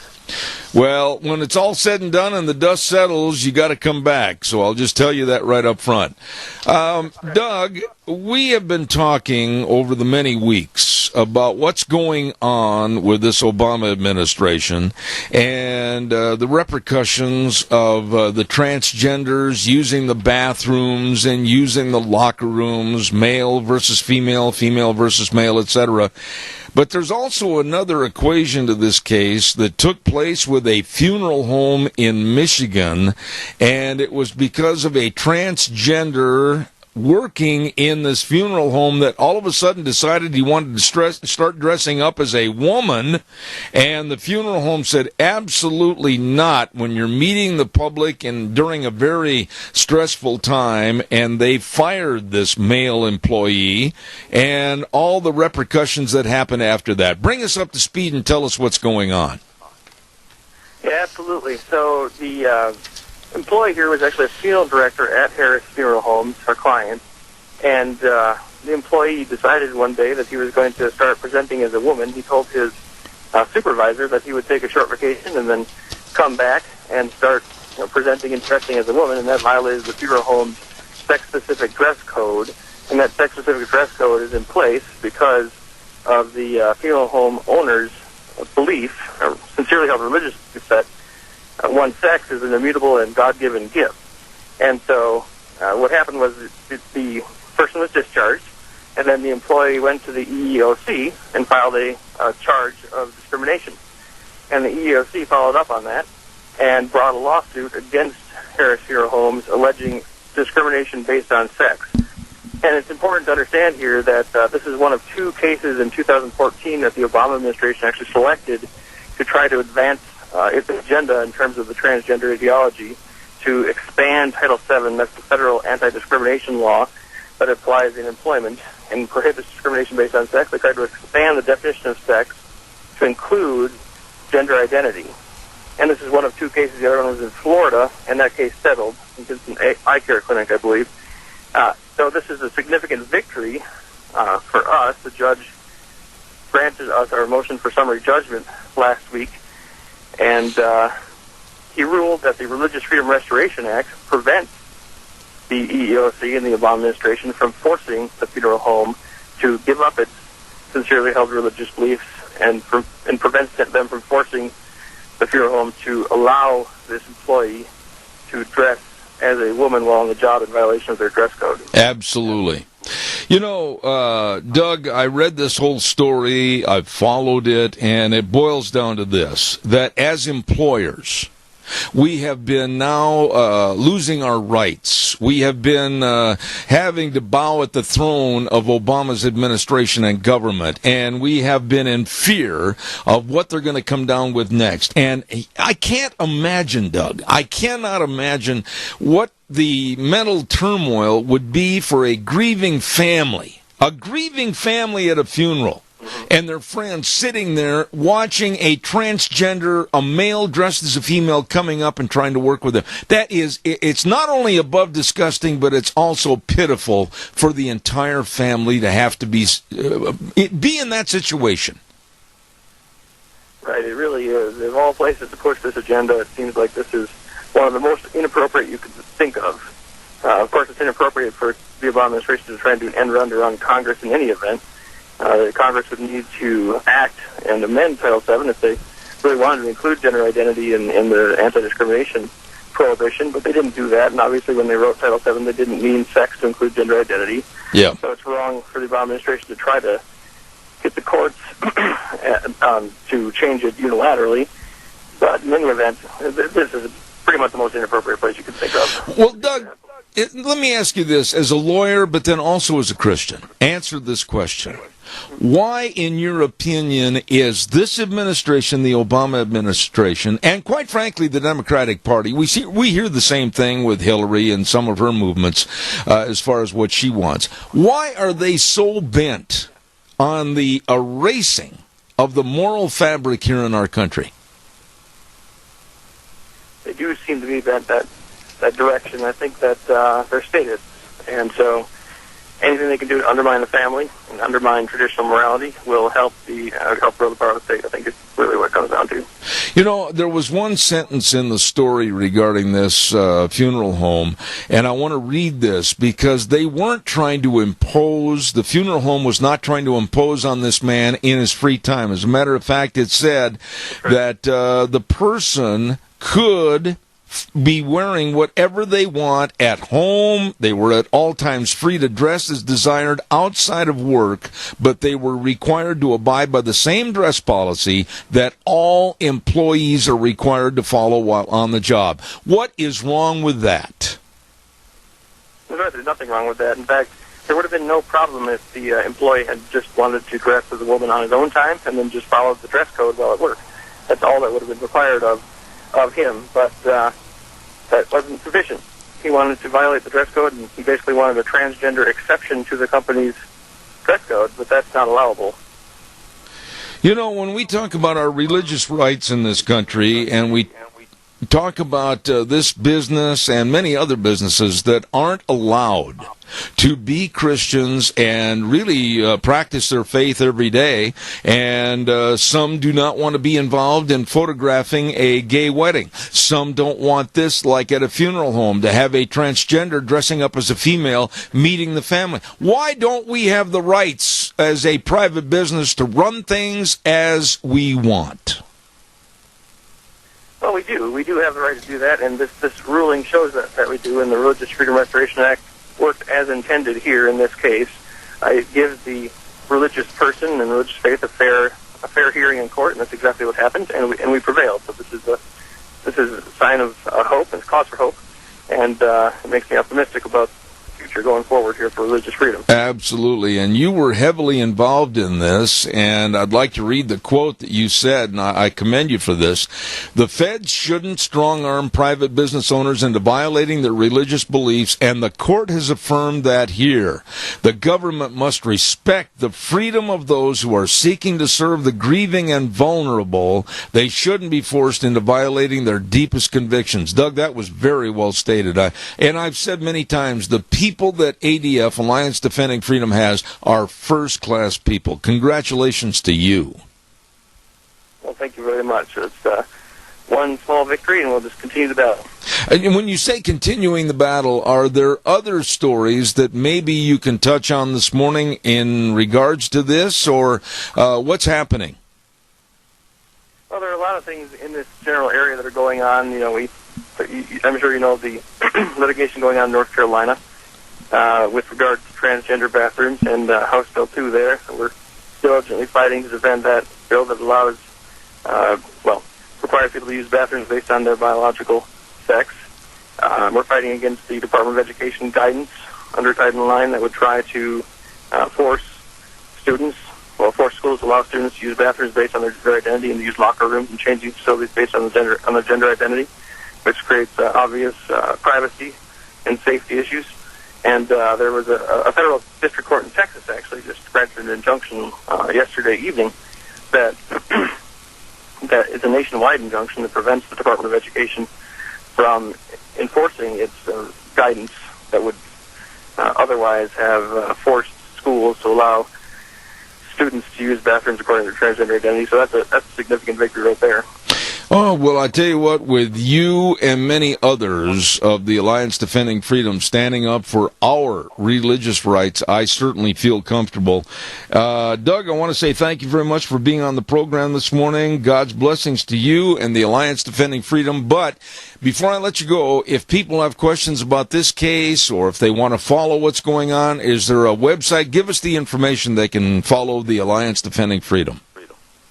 Absolutely. Our website is adflegal.org, adflegal.org. All right, sir. Very good. Where are you calling from, by the way? Where is 480? And I think he's gone. Okay. He's out of the office. All right. Thank you very much, Doug Wardlow, with the Alliance Defending Freedom. And can you imagine? We have these goofy threats that have been emailed to us and everything. Stay away from the transgender issue. No, I'm not going to.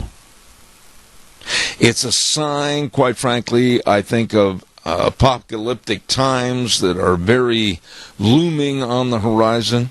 As you can imagine, here is a funeral home. Folks, come on, I want you to comment on this. Here is a funeral home. And they hired this man to be a funeral director. Great. Everything's going along well.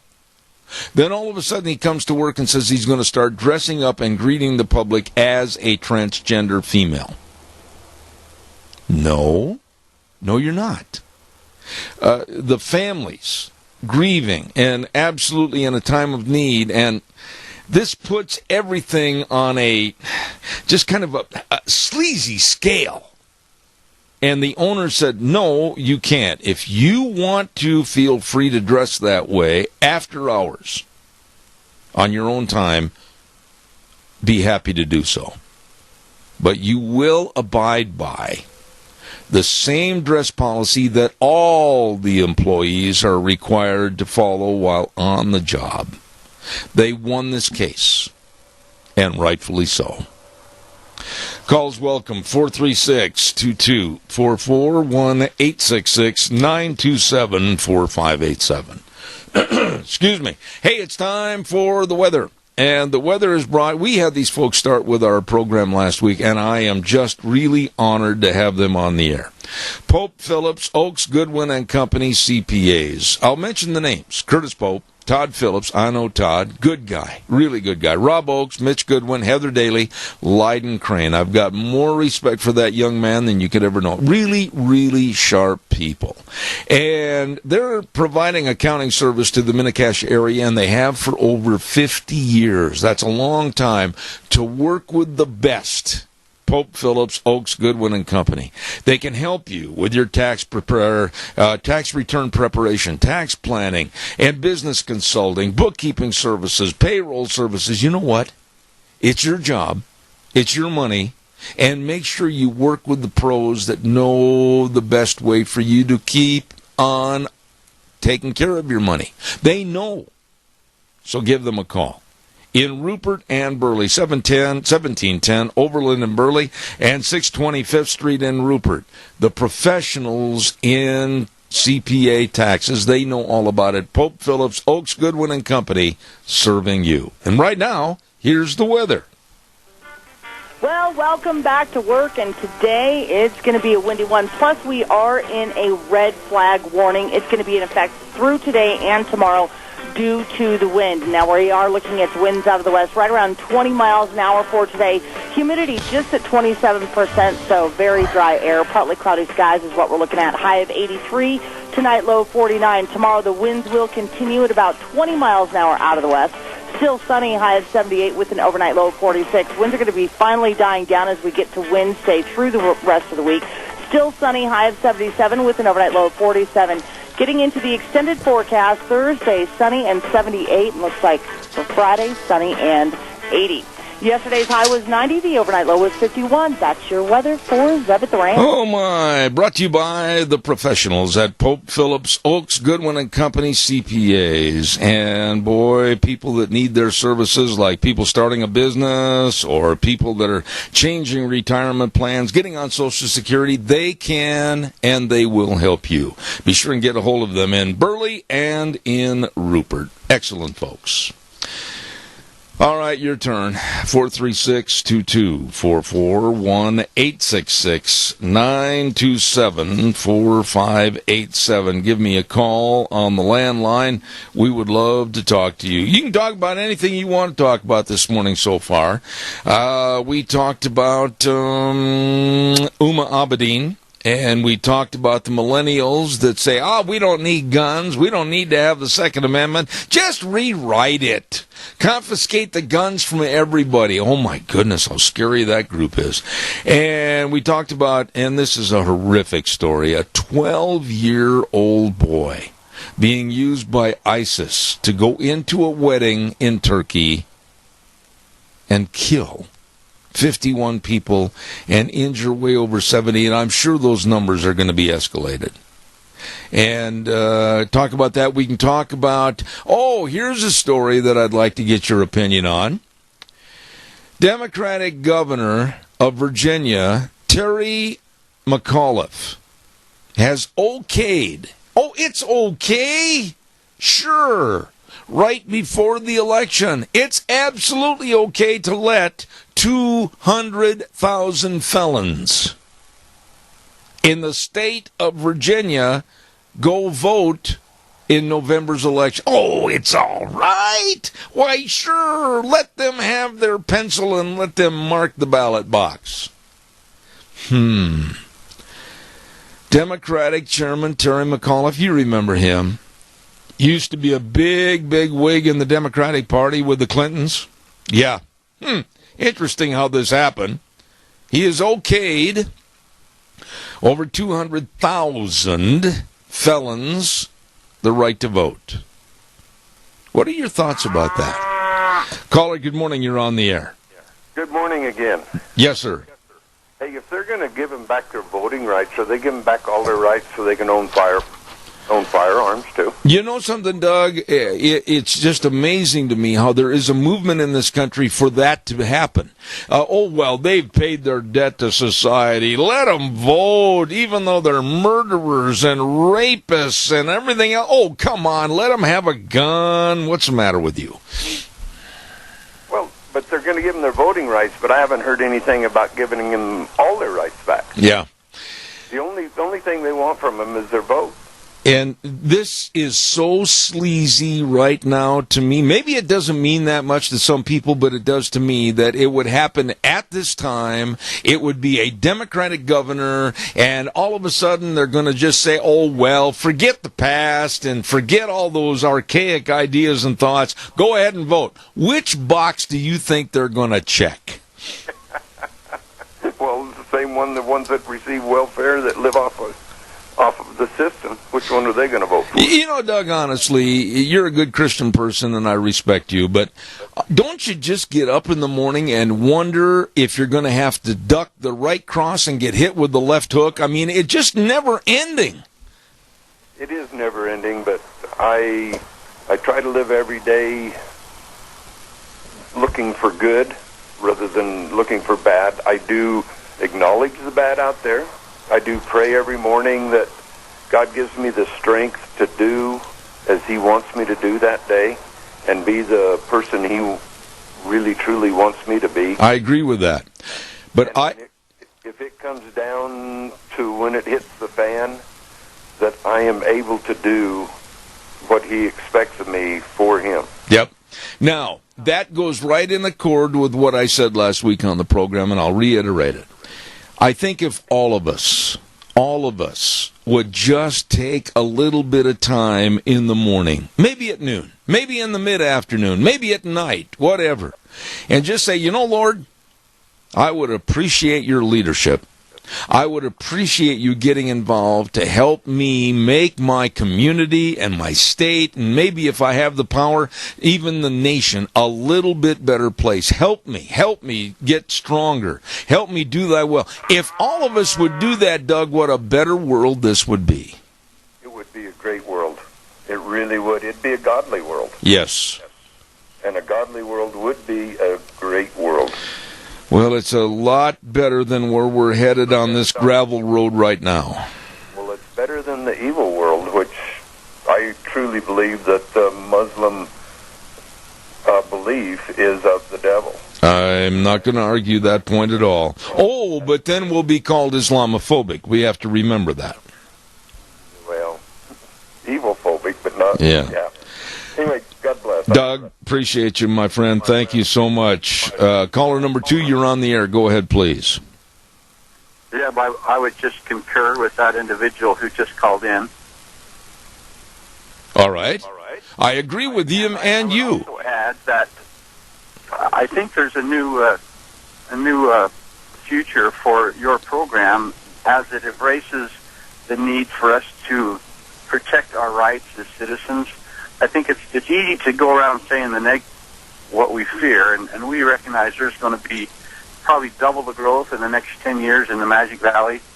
We recognize that, but with that comes some issues that we need to have a groundswell of our community citizens protecting our rights so that we can continue to have the beliefs and the values that we have founded this part of the country on. Mm-hmm. And we need to get some people involved in politics to a level that they can continue to support that. And the people that stay home and maybe text or tweet a message, they've got to get out and talk to some people, or we're going to see what's happening to our valley, what happens to the rest of the country. So I'd like to hear your comments. No, stay on the line for a minute. I want to ask you some questions here because I really appreciate and value your call. I am taking from what you just said that an insinuation, and I think it's the same insinuation that I feel and I've voiced on my program, is that little by little our culture and our religion is being tossed aside in honor of bringing in other people to eradicate our culture and expand on theirs. And I'm very concerned about that. And I think that's where you're headed, right? Well, we're just being desensitized to the values, and our morals and our values are being eroded just because we're overwhelmed and because other people are accepting it. And it's going to be a true outcome of this election. Nobody is really happy with the election, and so we're supposed to put up with it. I think that we're going to see a groundswell of people that are finally going to recognize that, hey, what's going on? It isn't very good. Absolutely. And it's going to be the groundswell of American people, if they want that change, is to put forth the effort to make that change happen. And it needs to start with individuals like your program and people just speaking their mind and their conscience, because they're not doing anyone any good if they just roll over to everything that happens to them. Amen, and very well stated, sir. I appreciate your call. God's blessings to you. Thank you so much. Thank you. Thanks, Ed. Sharp young man right there. Caller, go ahead. You're on the air. Go ahead, please. Yes, Ed, that gentleman was right. The gentleman before is right. That's the reason I called. You see, we have a responsibility. You know, it's just like over the weekend, a friend of mine, a 33-year-old father and husband, a good man, he had something with his heart. He had a heart attack. And I'm telling you, he's 33, and if you looked at him, you'd go, well, man, that can't be. But it is. And like I tell people all the time, we need all the good people we can keep. It seems as though we're just not sure of what we're going to get with our younger generation. And somehow we've got to save our country. Yeah. You know, Randy... Christ ain't going to bail us out. I can't just keep... I know I keep saying it, but that's the reason why we have to know ourselves. We have to know our bodies. We have to be as healthy as possible. And I think that we can be overprescribed with prescription drugs. Maybe there's other options. But, you know, we need to be healthy for our family, for our friends, for our children, our country. We've got to know ourselves. We can't afford to just ignore our bodies and act like somebody else is going to take care of it. The system's sagging and ready to break. Yes, it is. And every day on this program, I always get accused of being the naysayer. I get accused of being a hater or a hate monger because of some of the stories we run. But you know something, Randy? People sometimes aren't adult enough to understand the truth and the dangers that are out there lurking outside their doors. And that's what this program is designed to tell them. We've got to open the door, we've got to address the dangers, and we have to get rid of them. And I'm going to keep on fighting on this program thanks to people like you. Thank you for your call. You bet, Zeb. Thanks. Bye. God bless you, man. Thank you. I thank all of those callers that kind of came in 1, 2, 3 like that, and each one was right. You know, you wouldn't believe some of the hate emails that I get and some of the things that are called in to me. Yeah, you better shut up and leave those people alone. Well, I'm not about to shut up and leave those, underline those, people alone. We've got a cancer growing in this country, and it needs to be stopped. Caller, quickly, I've got a minute left. Go real fast. Okay, I agree with all the callers before on this subject. I want to add this. We need to train our young people to be responsible, to be giving, to be caring, and to believe in the Lord and to care about other people. And everybody needs to be doing this. Absolutely. It's very important. Jerry, you're always appreciated on this program. God bless you, my friend. I've got to run to the news. Thank you so much. You bet, and don't try running too fast. You might fall over. Okay, thanks, Jerry. I appreciate it. Oh, welcome and thank you to all the phone calls, and I appreciate it. Right now, we're going to take a little break for the news, CBS, and we're going to come back with a lady that I absolutely hold in the highest esteem, Marita Noon with Energy Makes America Great, and she wrote another great article. We're going to be talking about the anti-fuel people, and then at 10:30, Daniel Joseph. We got a big third hour coming up. You be a part of it. Here's the news coming up from CBS in just a moment.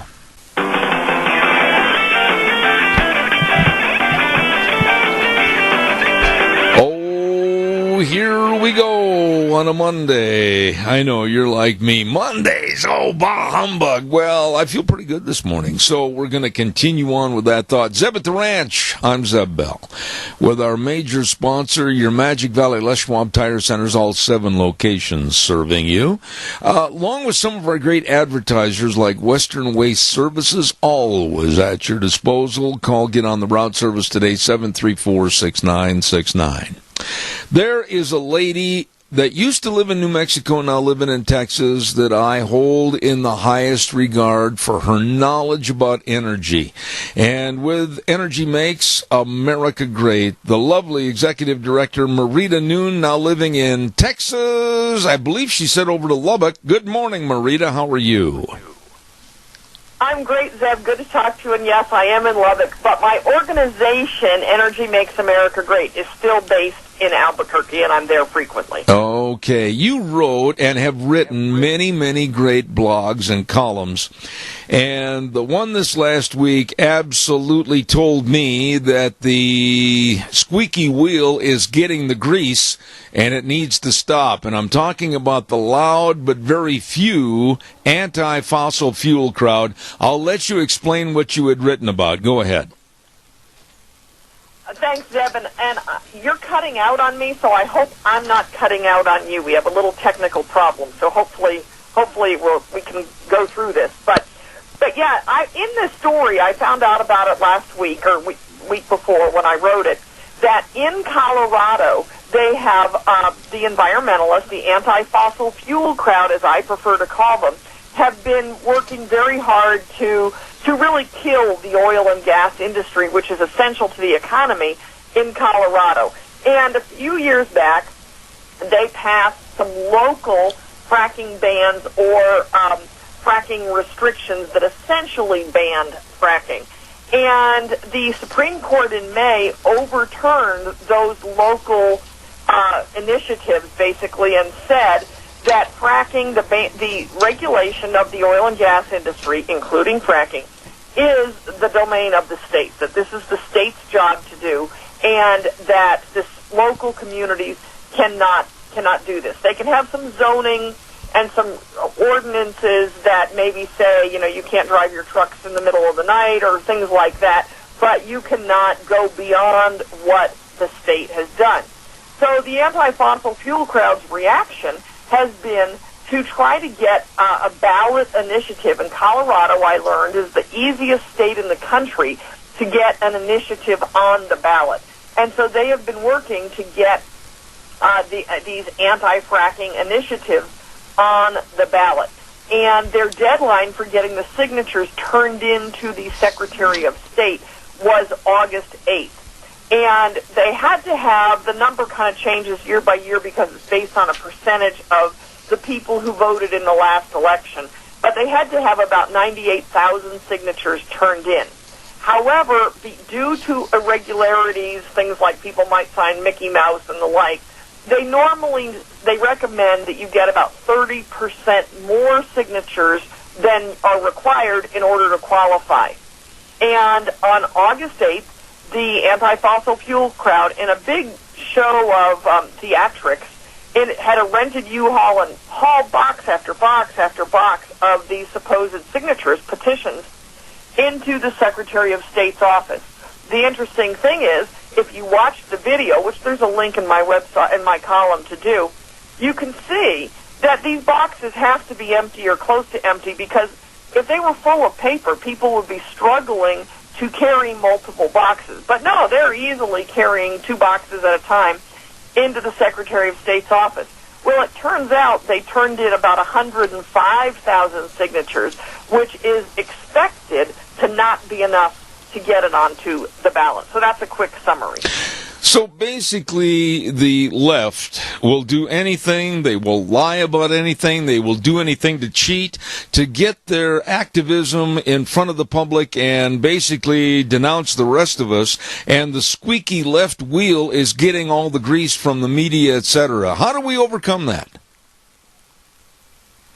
That's a tough one because they've had such a head start. They've become so good at this, and I start my column out with the story about Keystone Pipeline and some of the theatrics that they've used, protesting in front of the White House, chaining themselves to the White House fence and then getting arrested for it, and carrying an inflated tube representing the pipeline, the Keystone Pipeline, down the National Mall with words emblazoned on it that say, "Just say no to Keystone." They've gotten so good at this, and they've got the mainstream media is on their side, so they can get coverage for this stuff, and they're very well funded. And so they can bus in people to go to these rallies and to show up at these things, where the rest of us that maybe don't agree with them, which I believe is the vast majority of the American public, we're busy working. And except for conversations like what you and I have, and that I have with other radio shows as well, there's not much way to get this stuff out there. You know, there's the online outlets, and I'm grateful for these alternative media sources like those that publish my work, which includes Breitbart.com and Spectator.org, which is American Spectator, and Town Hall. So I'm grateful that we do have these new outlets available to us, and I just hope that people such as your listeners will read these things and forward them on to everybody they know, because that's the best way we can get this out. Marita, it sounds like to me, after reading your stories and following up on various other stories, that the left really has not much support, not many numbers, within the inclusion of maybe the millennials in the colleges and universities, etc. But if push came to shove, I dare say that 80 to 82 or 3 or 4% of Americans absolutely want energy exploration in this country, but it's being stopped by a very one-sided media. I agree with you, and I think the figures, the percentages that you cited there are about the percentage that approved of the Keystone Pipeline, and so I think that's a good basis to go with, because that topic was so heavily polled. But, you know, we've also seen that in the last 25 years, for example, and I've addressed this frequently, the number of people who are worried about climate change, who thinks that climate change is a huge crisis, and that's part of this whole narrative. So the people that are worried about that, the number has declined in the last 25 years. And as I like to say, realize the whole climate change, man-made crisis, climate change narrative, it has been the most expensive and the most extensive PR campaign in the history of the world. Yet, fewer people today are worried about it than were when the campaign first began 25 years ago. But you might wonder, well, then why are they making such noise? Why are they doing this? Well, they need to keep their team together. They need to keep their people energized. But I think it's bigger than that. The bigger reason is they need legislators to be scared of them. They need legislators to believe that they are the general population, that they are the majority, not just the squeaky wheel. Because if legislators believe that, as their theatrics would indicate, then legislators are going to think, well, I better vote for these policies, because if I don't vote for these policies, I'm going to get voted out of office, because this is what the people want.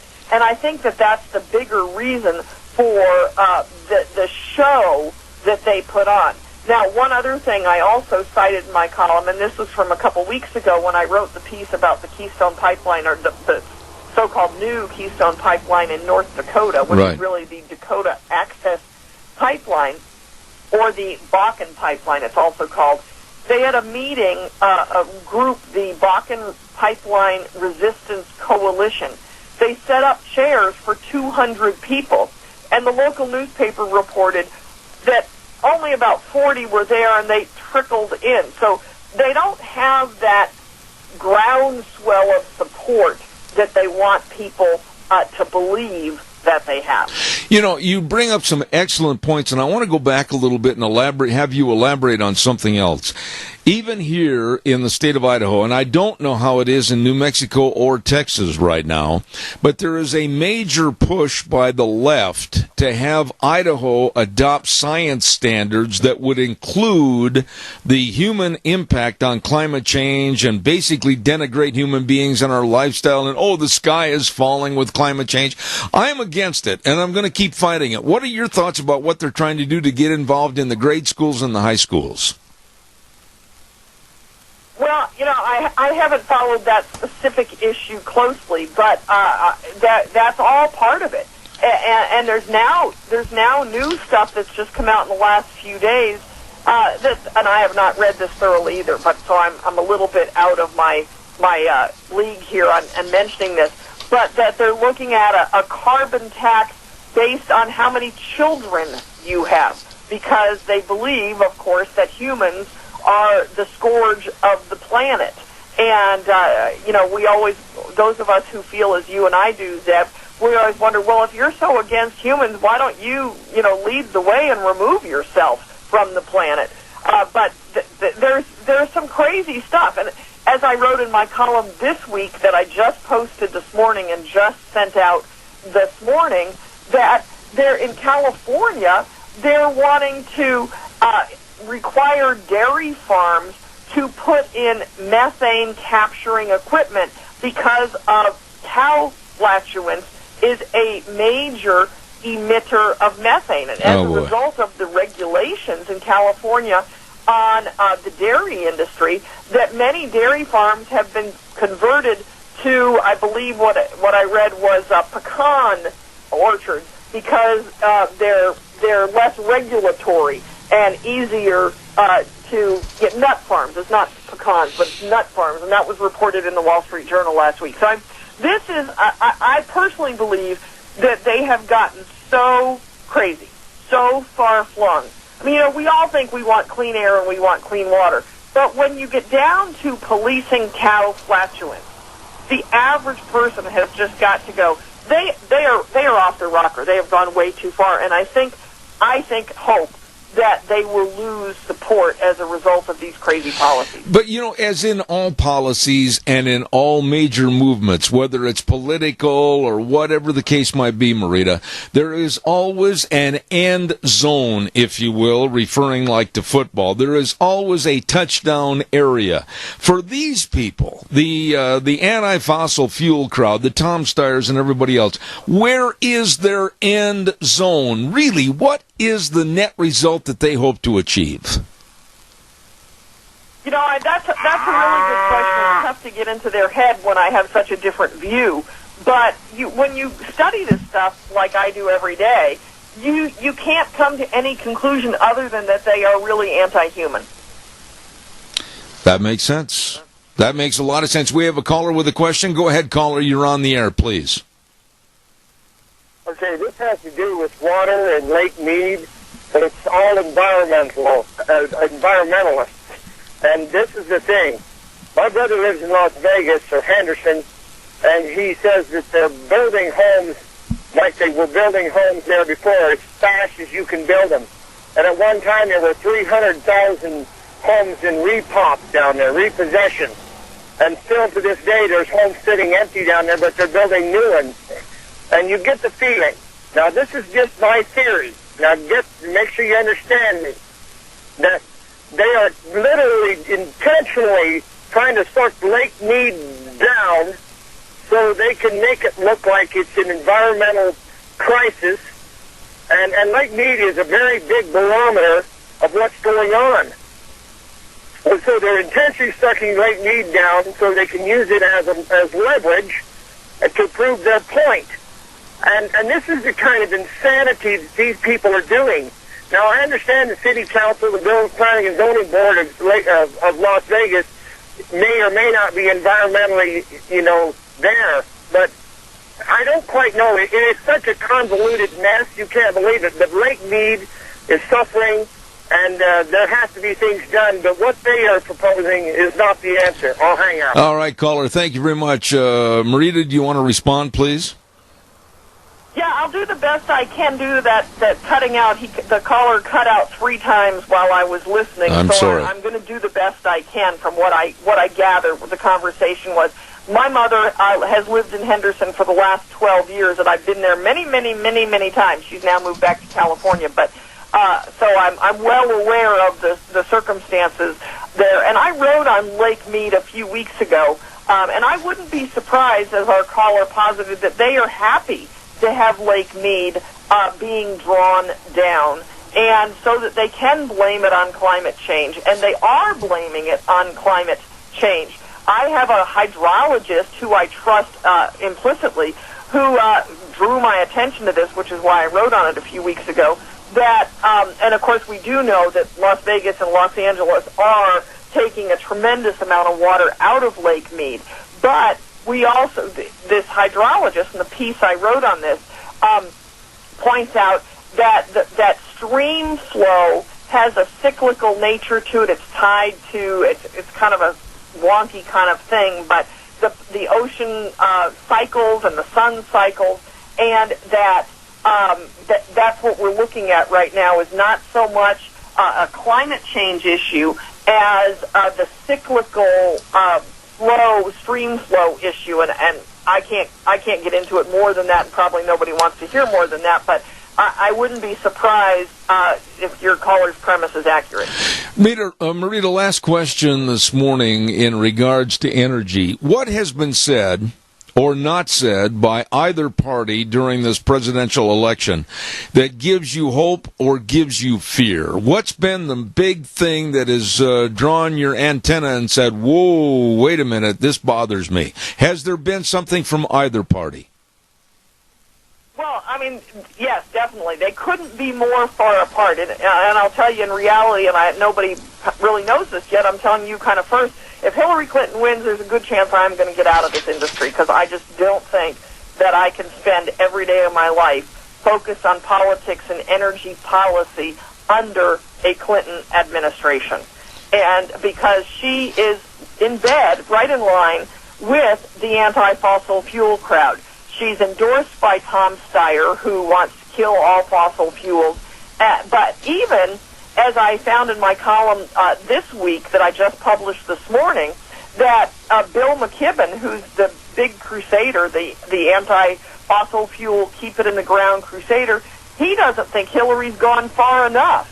And but by contrast, Donald Trump's energy policy, which I've written on extensively, is very pro-energy, and he sees that our energy, our natural resources, is a resource to be managed and maximized to benefit the American public, where the Democrat Party's platform calls for 100% renewable energy by 2050.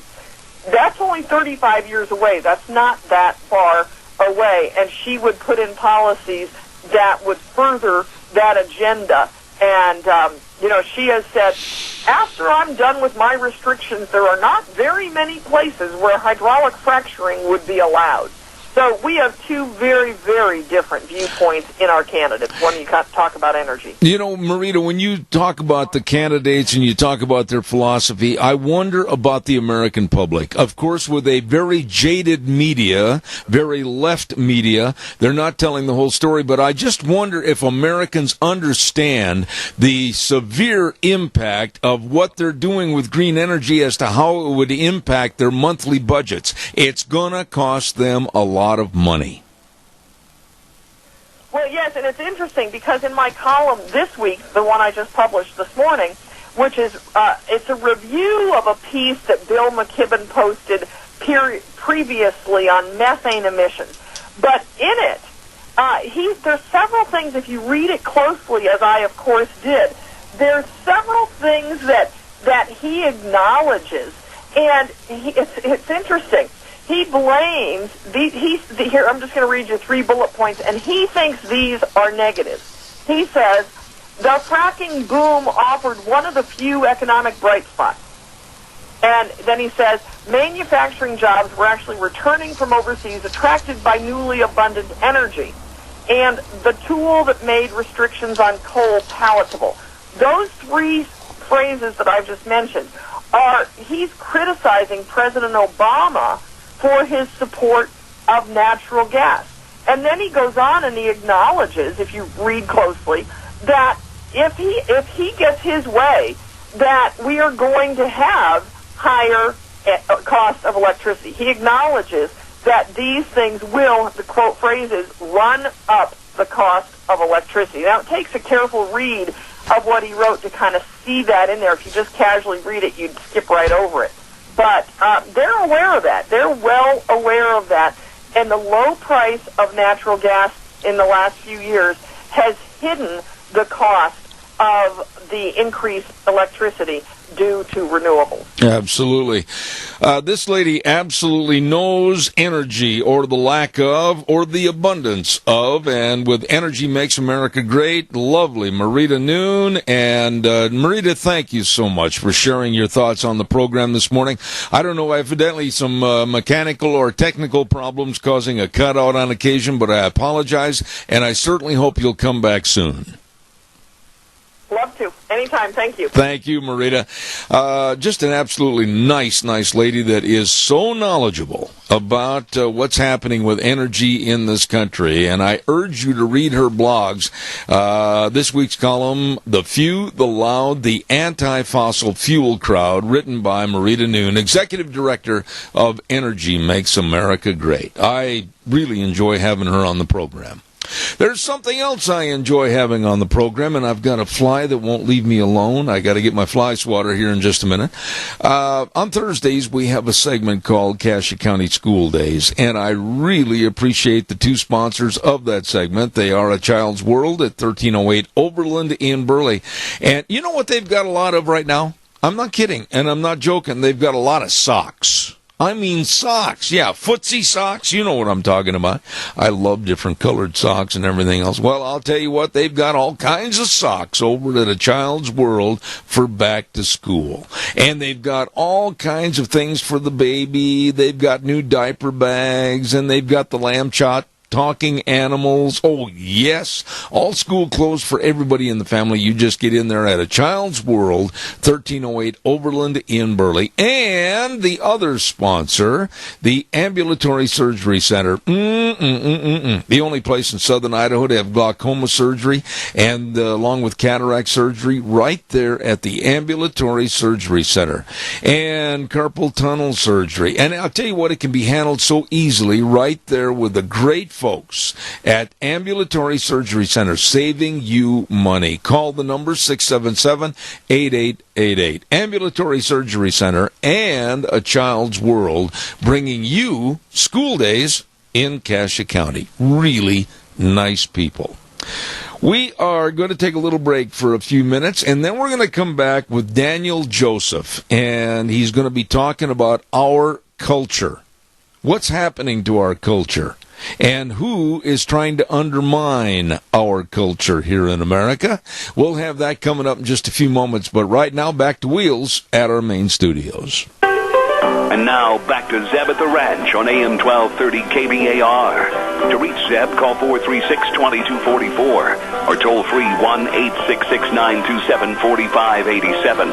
And now, here is Zeb Bell. Thank you very much. Last 30 minutes of the program this morning, and you've heard the old adage, we save the best for last. Well, I'm looking forward to having this gentleman on the program this morning. We say a good day to Daniel Joseph. Good morning, sir. How are you? I'm doing fine, Zeb. How you doing? Great. Daniel, I am very appreciative that you took the time to come on our program this morning, because we're going to be talking about a subject that I have talked about on my show many, many times. I'm worried. Actually, I'm scared about the loss of our American culture, whether it's Western culture or something in New York, New Jersey, it doesn't make any difference. We're losing it. And I'd like you to come in and describe your thoughts about culture loss here in America. Sure. Well, my perspective on this, Zeb, starts with the 10 years I spent living in China. The more than 20 years I've been doing business internationally in places like China. And, it's funny, when you're overseas in a place as different as China, and cultural differences are kind of, if you will, smacking you in the head every day, you have an appreciation for how culture is important to building and structuring a society and keeping it on the right track. I mean, just to use an example, we have a tendency to think in this country that, frankly, democracy is easy. And we go to places like Iraq and Afghanistan, and we think, gee, if we can just get them to hold elections, boy, they're going to be just like us overnight. And there are literally people that think this, and it's not even close to that. They don't have the rule of law in these countries. The leadership style, not just in the government, but at work and at the home, is very authoritarian. The idea that you can kind of stand up for yourself and speak your mind is not well ingrained in society. And when you go to some of these third world countries, that's what you see. They need a cultural transition to become like us, to become more democratic. And they can do that, but it takes many decades, and it takes economic development. And it's not easy to do. Because we don't have an appreciation for that, I think we take our cultural advantages for granted. And one of them, frankly, the most pronounced one right now is the breakdown of the family that's occurred over the last 50 years. And I think Americans have, even though we recognize this problem, we know that children growing up in single-family households, particularly those that have never been married, are extremely disadvantaged and tend to have problems relative to education, drugs, crime, etc. But we don't realize just how huge of an impact this has had on our society, particularly when the statistics report, sometimes people tend to think of this as a minority problem, when in fact, for non-college graduates in the United States who are white, not just African Americans, but white, 48 to 50% of the children are born to unmarried families, and they have the same behavioral problems that we tend to sometimes attribute with the minority community. So we've really damaged our culture, and unfortunately, whether it be at home or abroad, we tend to underestimate the impact that has on our society and our future. You know, Daniel, that was a really good dissertation about what's going on. And I'm going to go one step further and ask you, many, many times on this program, I have related the fact that the covers of the Saturday Evening Post are dead and buried, unfortunately. The covers showing Norman Rockwell painting about a family going to church, or showing a family sitting down at the dinner table after church, or going to a park and playing baseball or games together. That is all gone in our culture to some effect, and it's going to be hard to bring it back. But yet we're embracing other cultures coming in here, primarily the Islamic and the ideology of the Muslim culture, and we're embracing those people to come in here and I think help dilute our American culture. Am I wrong? No, you're right. And to pick up on 2 points you made. First of all, it's interesting that you mentioned Norman Rockwell and church. One of the interesting things about culture is, unfortunately here in the United States, people tend to associate culture with religion. They're not the same thing. They're related, but they're not the same thing. And unfortunately, culture suffers from, if you will, the religious world we have there. If you start talking about values, family values here in the United States, immediately someone's going to stand up and say, don't push your Christian, particularly your evangelical Christian values on me. What's interesting to me, and again, this is where living overseas gives you a perspective, you know, the Chinese, the Hong Kong Chinese, even the Japanese, they're not Christian at all, but their family values are much more in line with the United States in 1950 than they are now. Mm-hmm. Their teenage pregnancy rates are basically zero, just like we used to be. So whenever we have this conversation, and I actually read an article in which they suggested that when Vice Presidential candidate Spence mentioned this issue, that some people resented him moralizing. It's just, you know, that's where we are. We're basically stating that being a good father is as important as being a good citizen is somehow moralizing, as opposed to stating what is in fact, for the most part, universally accepted around the world, not just in Christian communities. To go to the second point you made, listen, it's not to say that there's something innately forever wrong with the Muslim culture.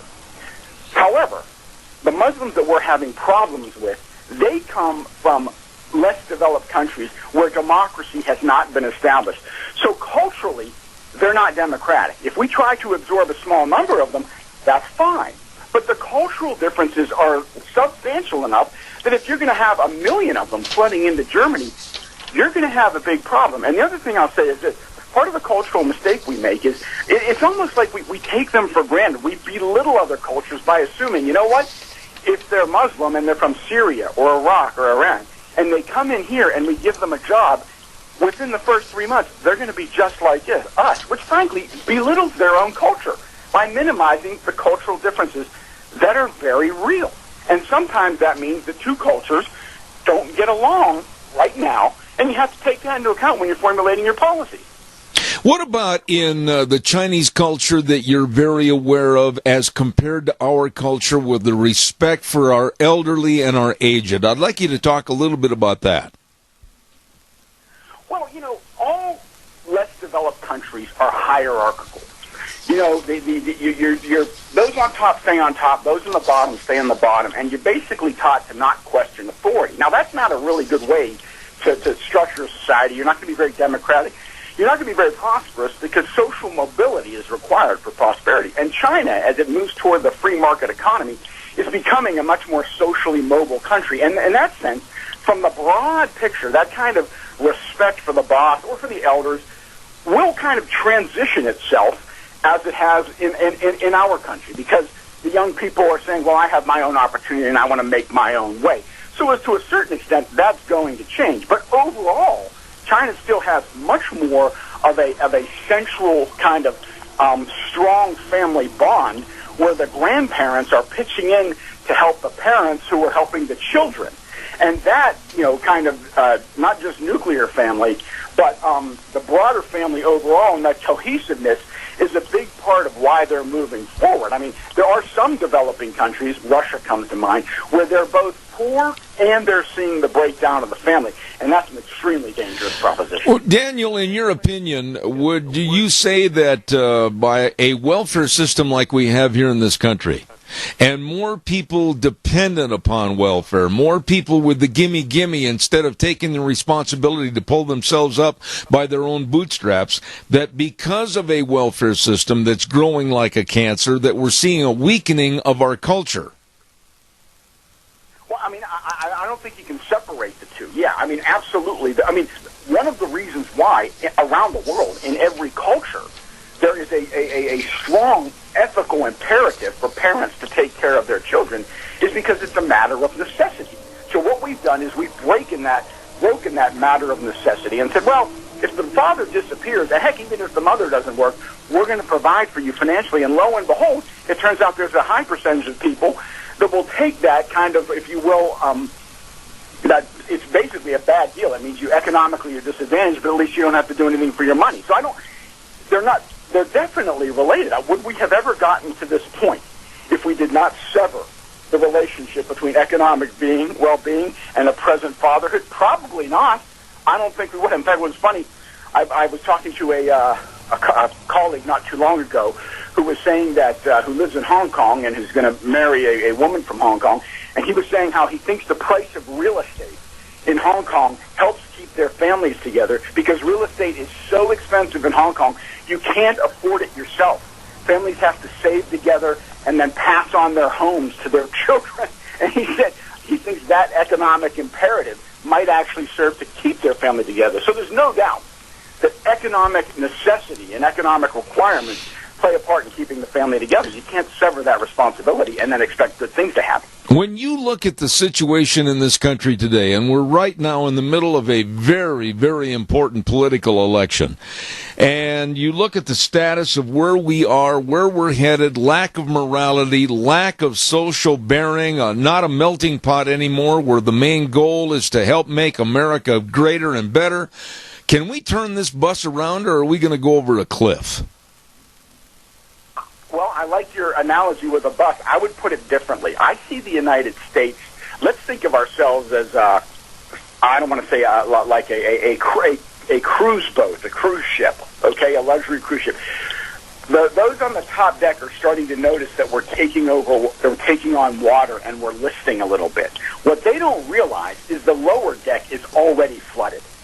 Okay, the bottom half of our society, because of the breakdown of the family, we already have so many tens of millions of people that, quite honestly, are not prepared to make a productive contribution in a modern economy, no matter what kind of economic stimulus there is. How can you expect incomes to rise when you simply don't have people who are educated enough to participate in a modern workforce? We've already got so much of that, plus the crime and the lack of education, that I think no matter what we do at the top, until we turn around that family problem, we're not going to solve the biggest part of our problem. So I'm not, my view is any country, including this great country of ours, has the potential to turn itself around. I'm watching China, which was an unbelievable, unmitigated failure in basket case 40 years, and they're doing a great job of turning themselves around. It takes decades, but they're doing it. I just don't see, particularly given the current political environment and even the choices we have at the top and who is likely to win, I don't think we're going to really start the process of turning this thing around for another 10 or 20 years because I just don't think the American people are ready for it. But, let me ask you a question to go a little bit more in depth on that, Daniel. How do you turn it around when we've got a very biased liberal media, the schools, the churches? I mean, how are we going to turn this thing around? Where does it have to start, and who's really got to carry the ball? Okay, well, if any of your listeners didn't like my last answer, they're really not going to like this one. Because here's my observation, again, both based on global issues in China and all around the world. And maybe you might agree from our own personal experience. People have a tendency to drift in the same direction they're going until they are compelled to change. And what compels change? Pain. Pain makes people change. Until people really feel the pain, they're satisfied with the course they're on. Again, if you look at communism around the world, communism was an abject failure on the second day. I mean, really, it was already terrible in the 60s, and yet these countries didn't start to move away from it till the 80s and 90s. And they waited until they absolutely couldn't bear the burden anymore. And I just think that our country, because of our wealth, it takes decades to wear it down. And, right now we're using the central bank to flood the economy with funds to keep it kind of moving even at a slower growth rate. And people are, for now, comfortable with that. So I don't know that we're going to find the motivation to truly change this thing until we're in more pain, until we've absolutely bankrupted the country. That's a very negative view. And the other thing I'll say is it's interesting that, again, using China as an example, I was just talking to a 20-year-old Chinese person the other day. Their father is in their 40s, and their grandparents are in their 60s. And I was talking about the different perspective of the generations. The grandparents, they were alive during the Cultural Revolution. This person really knows nothing about China's communist past. Every generation has more capacity to change, let's say, than the last. In our particular case, the baby boomers, the ones that were, active in the 60s and all that, but that's where the left got its main strength, in my opinion. And those people still hold leadership positions. And I think we need generational change in order to get real cultural change. And I think we're going to need, believe it or not, like baby boomers, to start to retire and to get out of the political scene until we get the potential for real change, because the generation after them is less wed to some of these ideas. That might sound a little radical, but I really think generational change is necessary to produce societal change. But you honestly think that there is hope for this great country, America, that's been a beacon of hope and freedom for everybody around the globe, that we can restore the values of a culture that we had 50 years ago? Oh, definitely. Because I don't think we have a choice. There's no other way to turn it around. Now, I don't know that anybody, when you talk about how this country, what we've done to the culture, sexual promiscuity, the breakdown of the family, I'm not exactly sure how you put that genie back in the bottle. I don't know that anybody's ever gone this far down this path, so there's no role model to say, well, here's what this country did. But I do think we can do it. I think necessity will require us to. I think we're going to spend the next decade or two, frankly, trying different things like, health insurance and other, so-called wealth distribution plans, none of which are going to materially improve the lives of those who are on the lower half, if you will, of our society socioeconomically. And I think at some point you run out of ideas and the people, not necessarily the government, start saying, hey, this has to change, and you'll see the culture being led in a different direction. I'm just not sure. I mean, certain things, crime is not as bad as it was in the 60s and 70s. There is some leveling off in the unwed birth rate. So at least to a certain extent, we're not getting a lot as bad as we were. But I do think there's hope to turn it around. But like I said, I don't know that we're really motivated. I mean, obviously Donald Trump is a very unconventional candidate. But the fact that Hillary Clinton, who really represents the old guard and the old way of doing things, is in the running as she is, I think that gives you an indication as where the mindset of the country as a whole is. And I don't think this is a country that's ready to take on radical change and turn itself around. All right, Daniel Joseph, I've enjoyed the conversation. Please come back in the future. God's blessings, and thank you for being on the program this morning. Thanks for having me, Jeff. You bet. Take care. Very interesting individual, Daniel Joseph, and I appreciate his remarks about our culture and how we're losing it.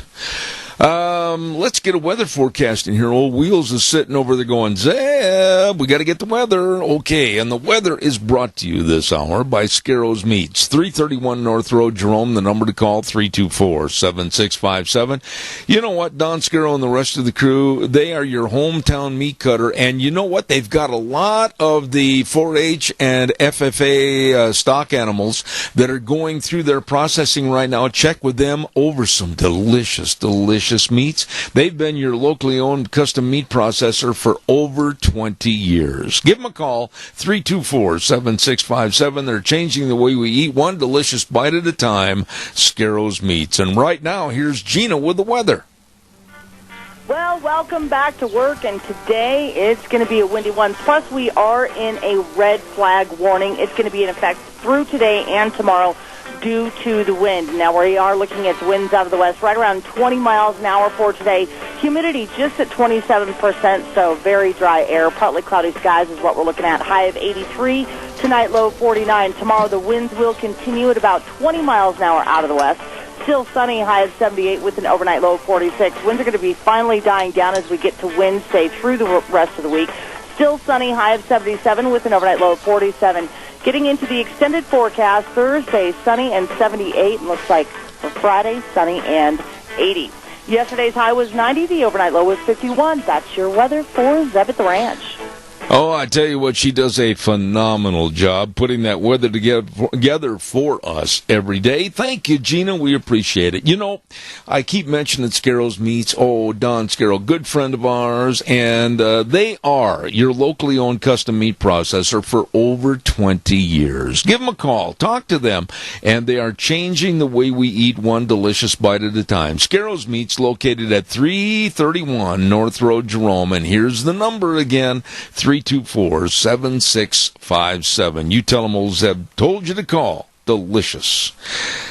Tomorrow on the program, we are going to have a dear friend of mine come on the program at 9:06 tomorrow morning, our second hour, and that's former Representative Bert Stevenson. And he's going to talk about the water issues here in the state, where we are, where we need to be, and are we going to get there?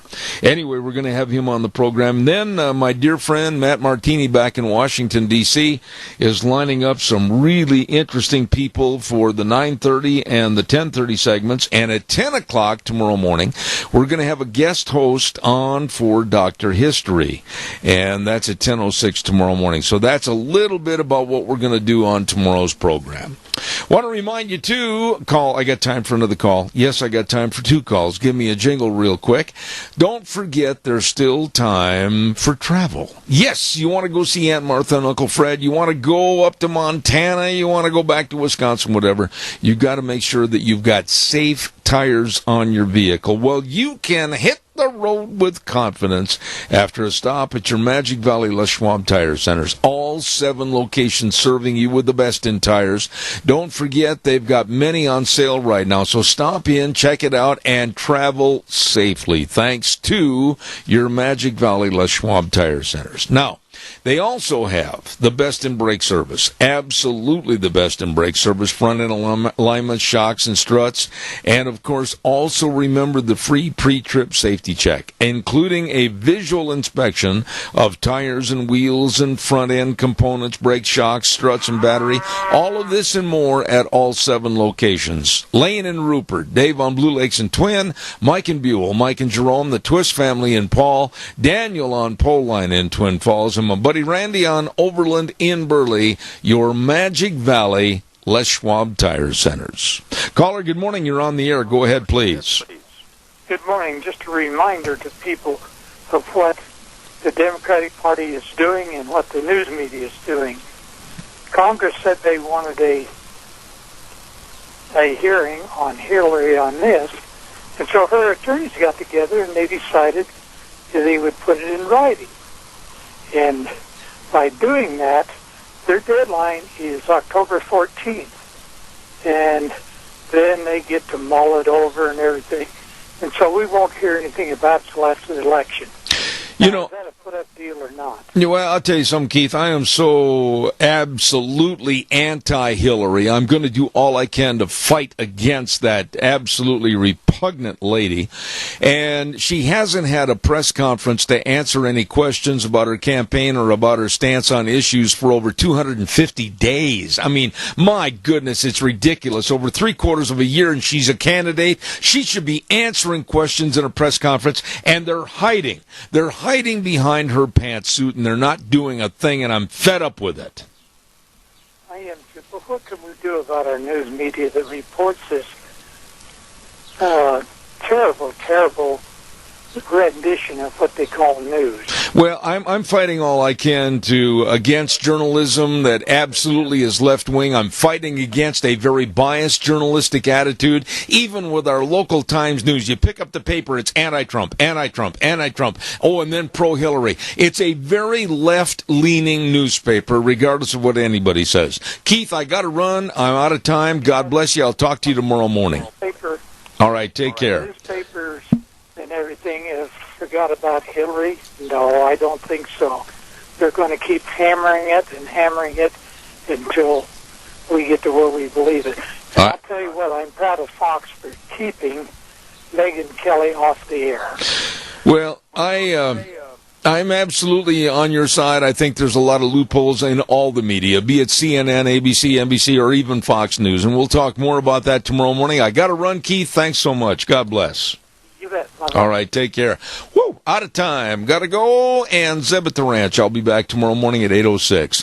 We'll ride the horse for 3 hours right here till 11 on Zeb at the Ranch. And remember, the way things were are the way things ought to be. See you tomorrow, everybody. Thank you.